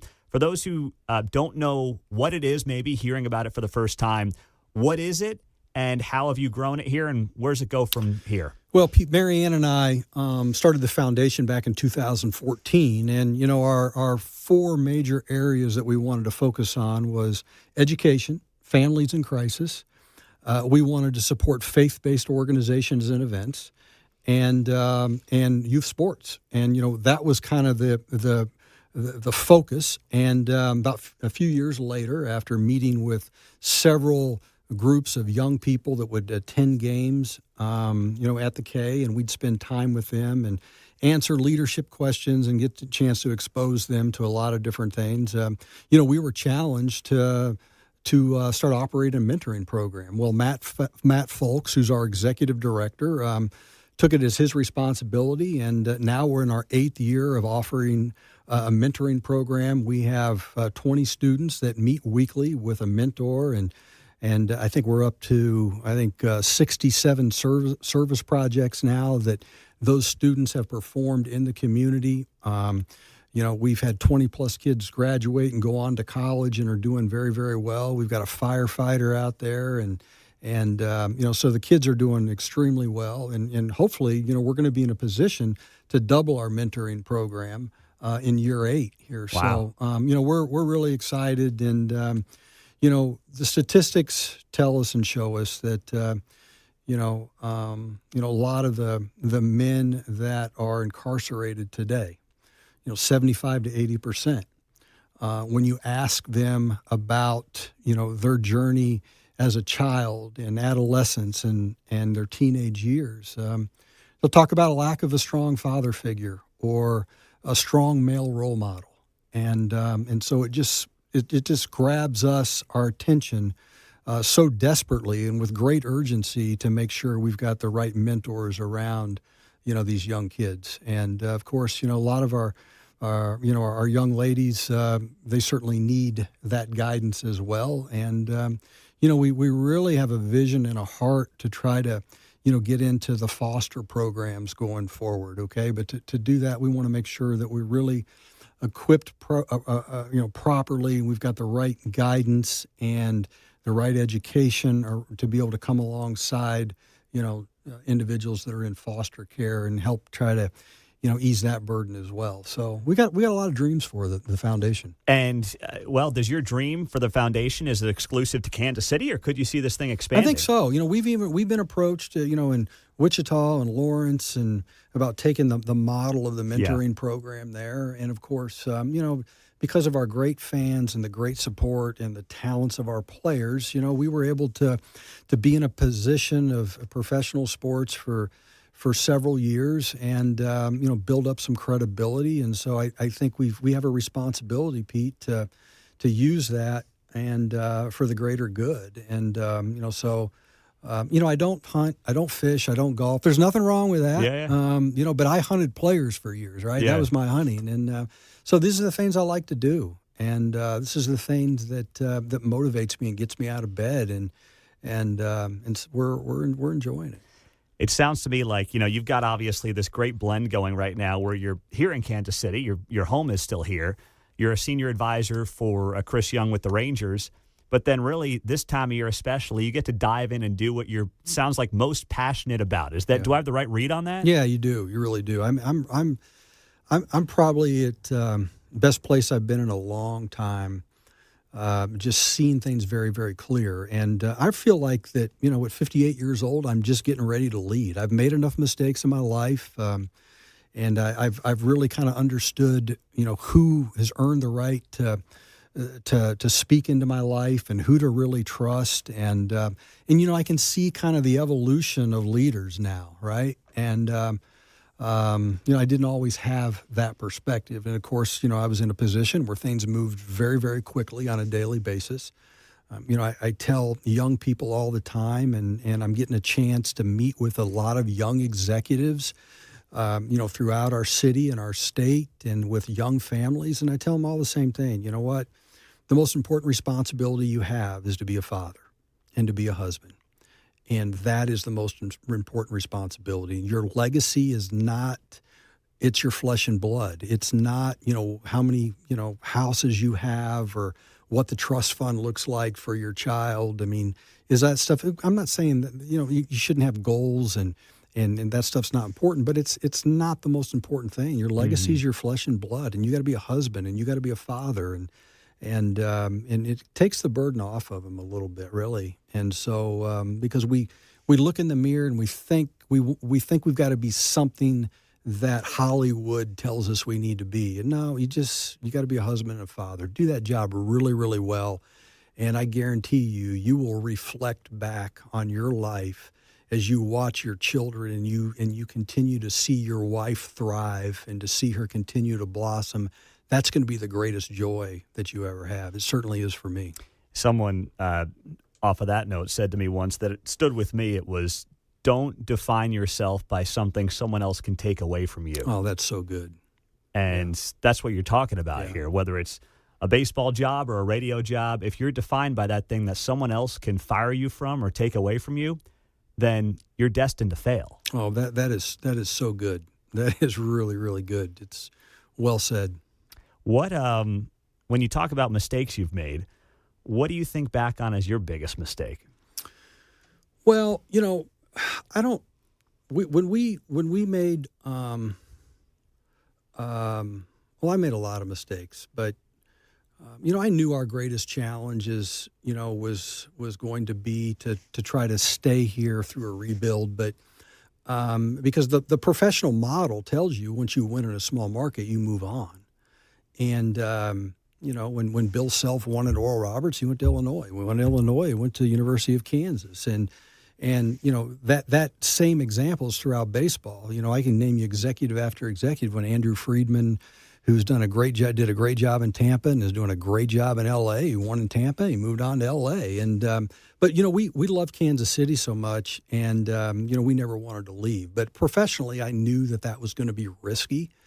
But again, every decision I've ever made in my life is what's best on Mary Ann, Ashley, Avery, and Robert. That's my team, and we love Kansas City. And as I mentioned before, I'm a 6th-generation Kansan, and we came to this region because we knew it was a great place to raise a family, and I love the Kansas City Royals, and we love the Royals. We love baseball. We wanted to share that love with everybody else. And, we're at a place right now where, we love people. We love Kansas, and we want to share that love with everybody we meet. And so, but, baseball-wise, what hurt us for sustained success was after the 15 season, we won a World Series when many people said the right thing to do. Now that we've won a World Series, we're not going to be able to sign Eric Hosmer long-term, Mike Moustakas long-term, Lorenzo Cain, you won't be able to sign him long-term. Probably aren't going to sign Salvador Perez long-term, although, the Royals have had success doing that because ownership's been really, really supportive at every level to do that.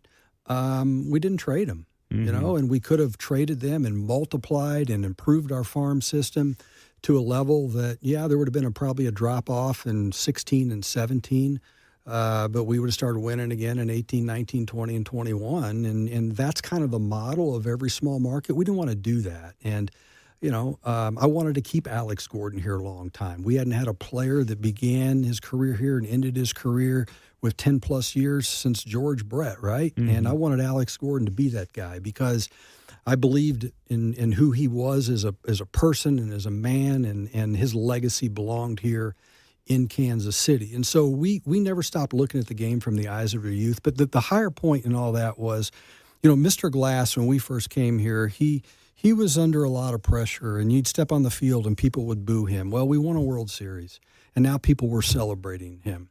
And even though Mr. Glass completely supported the idea of potentially moving some of our players after we won the World Series, we didn't want to do anything to hurt his reputation as an owner now that he had rightfully earned the respect of the fan base. And, so that was kind of the higher purpose and all that. But, I don't think it was a mistake because that's what I felt was the best thing to do for the legacy of Mr. Glass, the legacy of our time here in Kansas City. But I knew that we were going to pay the price. Now, we wouldn't have Bobby Witt Jr. if we would have won more games. That's a good point. In 18. Yeah, that's a good point. We wouldn't have Bobby Witt Jr., so it all works out. That's very true. All right, Dayton Moore's here. We'll wrap it up with this. When it comes to the foundation, I don't know what it is people can do to help, but those questions always come up. What's the answer? Go to cinthemajorleagues.org. The letter C, majorleagues.org, and we're always looking for monthly donors to come alongside of us, whether it's $1 or $5 or 10 or 15 or 20, just to help us continue to serve the students and the mentors. And I'll tell you this, that I think it's as important for the mentors as it is the mentees, because as you go through life and you get a chance to serve someone else and to share and to talk about your mistakes and to help guide someone else along, that keeps you going into your older age. Mm-hmm. And we all need that. It's great.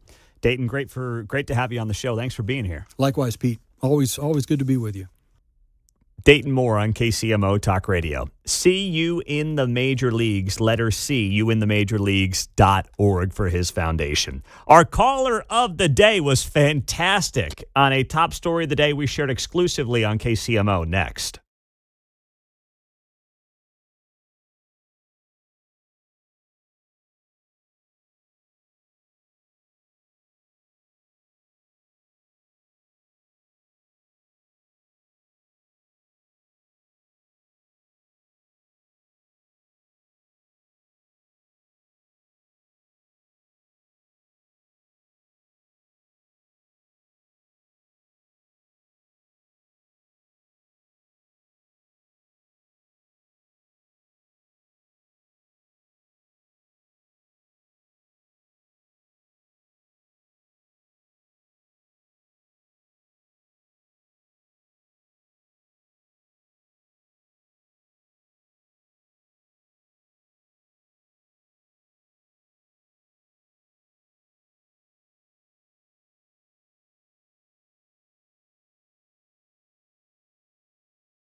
On Friday's Guy Benson Show, Fox News Sunday anchor and legal expert Shannon Bream is here on the big Supreme Court case this week over women's sports, coming up at 2 o'clock on KCMO.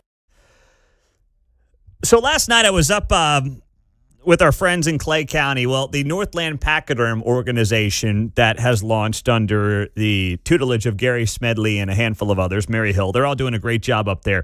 They brought together Platte County and Clay County for this Northland Pachyderm organization, which you can find on Facebook. And I think it's a great idea because it unites Platte County and Clay County on a lot of similar issues that exist for the Northland. So it's smart, it's grassroots, and I was up there last night. We talked Royals and Chiefs and everything else, and I polled the room. I said, who wants the Royals? And about 30 to 40% of the hands went up. Who doesn't want the Royals up here in the Northland? And I would say about 20 to 30% of the hands went up. And then I said, who's not sure? And that was probably the rest, 30% of the hands went up. So it was about a third, a third, a third. I was kind of surprised by that. But one thing that I gathered talking to some people up there who live in the neighborhood of where this 41-year-old father of four, Chris Wells, was killed on Monday morning, allegedly by his neighbor, Jeffrey King, is that, and this has not been reported yet, Chris Wells' now widow tried to get a restraining order against this guy, Jeffrey King, this crazy neighbor who was harassing everybody around him, and it was just a mess. She had a no-contact order. She tried to get a restraining order, and the judge in Clay County denied it. Think about that. You've had these issues going on for years up there in this neighborhood, and you try to get a restraining order, and the judge says no. That has not been reported yet in this story. And I think that the issues we have with these judges, and it's not unique to Clay County, it's an issue in Jackson County. It seems less problematic. I just hear about it less on the Kansas side of the state line. But it's an issue all over the place. You have these judges oftentimes, and not in this specific case because I haven't gotten a name of the judge yet, but too often you have these judges that are slapping these bad guys on the wrist. You can't even get a restraining order with all the things we know about what was happening in that neighborhood. And obviously the judge had a lot more information than we do right now publicly about what took place in that neighborhood up in the Northland. And she could not even get a restraining order against this guy. And that is so jacked up. And this led to our caller of the day on KCMO. Hello? It's the Mundo in the Morning Caller of the Day on 95.7 FM KCMO Talk Radio. John is in Grain Valley. Hi, John. You're on KCMO. Happy Friday. Good morning. Happy Friday to you, sir. Hey, Pete, this is part of a whole larger thing of it appears there is no consequence anymore. There is none. And it starts when you're younger and younger. Make a mess, don't worry about it. Mommy and Daddy will clean it up. You don't even have to help because Peppa Pig is on, and, well, we'd hate to disrupt Peppa Pig or Paw Patrol. Then as you go through life, it's always explained away. Well, it's not really your fault. Johnny was having a bad day today. Oh, really? Well, that doesn't fix the broken window that Johnny threw a toy through or whatever because Johnny was having a bad day. And then you just get these little timeouts. Oh, so I'm going to sit here and figure out what I did? I don't care. I did it. And now it just keeps growing and growing. And then you have people, like you said, hardworking, playing by the rules, doing the right thing. Okay, let me call the police. They said to do this. Okay, let me call Public Works or whomever. Oh, they said to do this. And you're doing the right thing and the right thing. And what happens? Nothing. Then you go over and talk to somebody. What happens? Nothing. And you do. You push people to a point where they're like, what's going to be done? And if the answer is constantly nothing, well, then somebody's going to do something. Now, granted, this thing has wrapped itself up, but it took the death of a father, and now Quentin Lucas? Oh, we have to find out what happened. Well, where were you with all your with all your local agencies saying you got to do something? Yeah. Or we need to change the law. It's always after something like this happens when people get up there and go, oh, my gosh, how is this even possible? Well, let's do a little reverse engineering, and we'll tell you how this happened, how it got to this point, how this poor man lost his life, and this guy's going to sit in jail hopefully the rest of his life. He may get the property will get cleaned. Yeah, he may get the death penalty, man. I mean, it's crazy. An A+ reference there with Peppa Pig and Paw Patrol. You must be a grandparent. Oh, good God! What do you want to know about K-pop demon hunters, Pete? No. I got it all. No, we that's why we got rid of Netflix because of the K-pop demon hunter show. We dumped it. Well, see, your parents, you can do that direct action. Grandparents, you got to deal with grandmothers. Yeah. Grandmothers don't want to upset grandbabies. Well, Trust me, I know these things. John does know a few things, sounds like, being a grandparent. The one piece of advice I'll give him is that if you get the parents on your side and you say we're done with the K-pop demon hunters, then you know what? Grandma's got to follow mom and dad, okay? Grandma can't go rogue. If grandma goes rogue, you got a problem. Grandma ain't calling the shots anymore. And if grandma's calling the shots, well, you got to rein that thing in real fast, John. I don't know. Maybe John's keeping up with technology too much. When I went to my grandparents, and I tried to keep it this way, technology was about 25 years behind when you went there in the door, right? Black and white TV. Right? One phone. That's funny, man. Mark, are your kids on the K-pop demon hunter train? They're a little older than mine. But Yeah, they don't really watch it, but they like the big hit song, Golden. that's on the radio, right? They play yeah. that song on the radio. Mhm. Yeah, the kids know the song, and they're like, that's from K-pop, but we can't watch it. Yeah. They say it in a very matter-of-fact way, which I respect and like them for. They don't give me a hard time. I thought K-pop was like Korean singers, so that's how far off base I am. Well, it is. Oh, is it? Yeah. So they have shows about this? Well, the Demon Hunter show is different than the Korean Live pop action, groups. then, I guess. I was assuming animated. The other ones are animated, right? Correct. Okay. Correct. Yeah, so I I'm don't only know. 20 years behind at my house. 5 years up on the grandparents. But. Hey, you made a Modern Family reference this morning, John. You're in the clear, buddy. It's okay. Those It's are all in good. syndication, so I can't take a lot of credit. Oh, man. We'll wrap up the show with Kevin Kiesman. Of course, Uncanceled coming up at 10 o'clock. We'll put a bow on the week, and on the Friday morning with him in studio coming up next right here on KCMO Talk Radio 95.7 FM.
Hey, it's Vince Colonnese. Catch my new show at 11 o'clock after Kevin Keatsman on 95.7 FM KCMO Talk Radio. Well, it has been a busy week here on KCMO Talk Radio. We had our event 2 days ago in Liberty up at Three Halves Brewing Company. Thank you to them for hosting us. And Kevin, it was a lot of fun. I had a great time the other night. Man, people are so nice. Yeah. Our listeners great. I mean, they are have awesome questions. There's a couple of weird things happen, but that always happens. You put 100 people in a room, some things are going to happen. I got a little weird, so I'm in on that. I'm guilty as charged. I got a little weird. Well, how did you get weird? I got a little excited a couple times, don't you think? I would agree with that. You guys should have seen Kevin. He got excited. I get a little animated sometimes. I think everybody knows this. Yes. It's even worse when you're in front of people. Yes, there is a different layer to it. Obviously the audience is exponentially bigger right now than when we're in that room. But when you have that live audience, it's just different. It brings out something different. I'm trying to get them off their phones. They're sitting there looking, I must be boring them. Get off your phone and listen to me now. But, it was great. It was kind of like KCMO Unfiltered. Yeah, it was. Right? KCMO non-FCC compliant is kind of what it felt like. Us doing this conversation we did it for like an hour and 15 minutes. Yeah, you told me 30 minutes. I was like, whoa, this thing's going. I told Mark and John yesterday that they asked us about you guys, and I'm not sure they believe me, but it's true. They're asking all kinds of questions about these guys. I said to them, starting the show yesterday, I said, I don't know why I bother going to these things. They just want to see John and Mark. Wes from Gladstone got the biggest applause all night. Walks in the room, he gets a standing ovation. Wes from Gladstone. There he is. Yeah, Awesome. He was very proud of himself, too. He's going to be telling his wife about that for weeks. He set that all up. Yeah, he did. He had all his buddies. See what happens if he comes south of the river. Yeah, exactly. Yeah. Well, and Victor in Parkville's taking a bow and the whole thing, right? So we usually don't see a lot of the callers in other parts of the metro, but if you go to the Northland, those people are very proud. Man, Liberty should be proud of what they've done downtown Liberty with the square and all those businesses. They're building lofts next to Three Halves Brew Pub and Barbecue. That place was booming. Yeah. That was a Wednesday afternoon/evening, and it was booming. I don't know what every other town in America is doing with their squares. I've been to a million of them. But, so many have just kind of been dying and they're hard in these towns. Whatever Liberty's doing, sign me up. They're doing it right. I asked everybody, are there incentives? They're building lofts next door. I said, is there a government program? They're like, not that we know. Everybody just wants to be down here. I'm like, that's awesome. Well, it feels like what's happening in Liberty is kind of similar on a different level to what's happening, Lewisburg, just as people want to get away from the hustle and bustle. Liberty and Lewisburg and DeSoto and places like this are actually benefiting a lot. Better taxes, better climate, less people. Now, eventually, the same thing's going to happen there that happened, I think, to Olathe and Lee Summit, but for now, it's pretty great. It is cool because there's nothing like walking around. I mean, there's a reason there's so many smaller towns in America have squares, have town squares. If everybody's seen the movies Back to the Future, I mean, that was the classic 1950s. They built so many of these things. They were building homes around them after World War II, but they're just great places to go park it and spend hours. You can literally walk the square, all the shops, all the restaurants, all the things you do. There's usually a park in the middle. You can feed birds. There's games for kids. There's so many things in town squares that made them absolutely a slice of Americana. I just love them. Mm-hmm. The coolest one, by the way, is in Jackson, Wyoming. Oh. They've got a town square in Jackson that is just bouncing. It is so cool. It's really, it's near Jackson Hole. Can you buy anything there for less than like $1,000? Yeah. Okay. There's stuff. There's little trinkets and stuff. Yeah, there's some souvenir things, but there's also like a lot of Western wear stores, boot stores, hats, things like that. Skins, furs, everything to do with hunting. But there's restaurants and bars. It's just so mountainy. You know, it's just a really cool place. That's on my list. When were you there? It's been about 6 or 7 years ago. Okay. On the square there. It was really cool, yeah. So you went up there and it was winter? Summertime. It wasn't the busiest time. Yeah, I don't like winter much, Pete. I'm not a skier. I don't know. The guy that goes to Arizona does not like winter. I'm Shocker. guessing Jackson is a great place to ski. Yeah. But the Grand Tetons just north of there are one of the most spectacular things you'll ever see. Yeah. It's just awesome. That's great. I mean, think about this. I was out last night. I went back to Clay County last night. And someone was asking about just 2026, the news cycle. I'm like, think about this. We're 2 weeks into the year, and we've had like 15 news cycles. Right. The Maduro capture feels like it was 2 months ago, not 2 weeks ago. I know. It's unbelievable what we've seen the last 2 weeks. It's nuts. And there's days where there's 5 lead stories in one day, and you don't know what to talk about, and you don't get to all of it. Yeah. Well, I'm only doing an hour, but today, honestly, I think today's the first day in maybe a couple, 3 months I've been searching around for, like, what's my lead going to be today?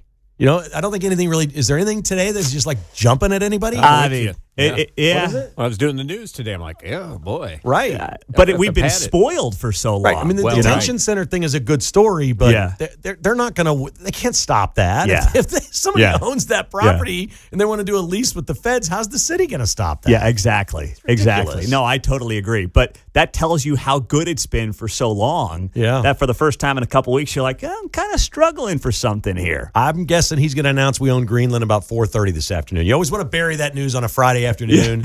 We got Greenland. It's 4:30 on a Friday. We got Greenland. You know, there's an old tweet from 2019 of Trump's that's resurfacing today. And it's a picture. It's an AI photo, or at the time, maybe it wasn't AI, but someone created a photo of a Trump Tower on the coast of Greenland. And this was 2019. Trump posted this, and the post read, I promise I won't do this to you, Greenland. Oh, really? And there's always a tweet. There's always a post from Trump. And that was 7 years ago now. Yeah. So he had this on his mind years ago. And now here we are, 2.0, and we're close to doing it. We're not taking it. No. We're just going to do a deal. No. Did you guys hear that 12% of the Earth's fresh water is in Greenland? I did not hear that. 12%? That's amazing. In one place? That's wild. That's nuts, man. When you look at the map, though, you just forget or just don't realize how big the place is, you know? They thought, was it Seward that bought Alaska for $7 million, 2 cents an acre? Nobody knew there was gold there. The Russians certainly didn't know it, or they wouldn't have sold it to us. No way. What's in Greenland? What's under all that ice? I can't wait to find out. Let's go get it. Could you imagine, too, if Russia still had Alaska? How much different the world would be right now? I'm not sure I agree. It could have been a disaster. I could have been a total total Soviet Union disaster. could have just run right roughshod. Absolutely. Canada wasn't stopping them. Yeah. And Trump roasting Canada yesterday at the White House when the Florida Panthers visited yesterday was just tremendous content. Yeah. It was great. I mean, Trump was on it. He's been on an absolute roll here with these things. Did you notice everyone with the Panthers wore a navy suit and a red tie? Yes. They all dressed like Trump. It was like a costume party. And one of the captains, I don't know the hockey guys that well, but he gets up there yesterday and he goes, I appreciate you having us. I love America. You know, rah, rah, America first. And it was, man, compared to these NBA knuckleheads and Steve Kerr and Popovich, it was just a breath of fresh air to see these guys take that approach. For sure. Now it's been about 100 years since a Canadian team has won the Cup. But if one of them won it and came and did that would be Calgary would be the one. Alberta's the conservative place, right? Yeah. So if Calgary won that thing and they all dressed like Trump, how cool would that be? That would be for all the Canadians? They would be welcome back up north. Right. That's the problem. Well, some of these dudes were Canadian dressed like that. They were. But Yeah. that's the culture of the NHL is conservative. Yes, it is. We talked about this earlier on the show, this Kyle Tucker deal, this Cubs player that signs with the Dodgers, $60 million a year. People are saying now baseball is going to lock out. You think it's coming? After the season, Yes, I think it's been coming for quite a while. Yeah. It's going to be great. Yes, I agree. And hearing about it is awful. Nobody wants a work stoppage. There could be. There is an appetite, I believe, now with players that's never existed before, and that is if we can establish a salary cap, add a roster spot, add another player, create another job, create some more jobs, and raise the minimum because so many players play for like a year and a half. Yeah. Or maybe come up and play 6 weeks 1 year and never get back to the big leagues. I feel like everybody that gets on the field and plays in a game in Major League Baseball, that ought to be worth like $1 million bonus. No matter who you are. Don't you think? Yeah. That's such an elite thing. That's like the most elite surgeons in America. Yeah. George Carlin said somewhere there's the world's worst doctor. Well, there's a bunch of bad baseball players, but if you get to the big leagues, it ought to be worth something. They've always worried about it. A-Rod and all these other they've always worried about the highest paying contracts. Let's cap this thing. The football shows the way. NFL's the perfect model. We're giving you half the revenue. We're keeping half the revenue to run the operation, pay all the other employees, and do everything else. And you just show them the books every year. This is what we made, and this is what the salary cap is. The players get half of it. I don't know how the players could ever complain about that. I agree. And you raise the floor. The union will like that. And the ceiling's always going to be high. The top guys are going to make a fortune. They always. But they have fought this in baseball forever. I know. Forever. I They know. just want unfettered free agency. They want to be college athletics. That's what they want to be. Yes, and that's where it's trending. I mean, it's so out of control. Yeah. You've got these guys, and the Dodgers now have $2.1 billion in deferred salaries because they're just kicking the can down the road, which is a model that teams are using fairly effectively. So it seems. because of this, I saw a list today. Guess where the Royals are out of 30 teams? I saw in the middle, right? 12th. 12. Yeah, okay. They're in the top, basically top third. That's good. They're ahead of the Cubs. They're ahead of the Angels in Los Angeles. This is total contracts signed. Now, a lot of that's Bobby Witt. Yeah. Because it goes out over years. But total contracts signed, the Royals have the 12th most money on the books. The Cardinals are 28th.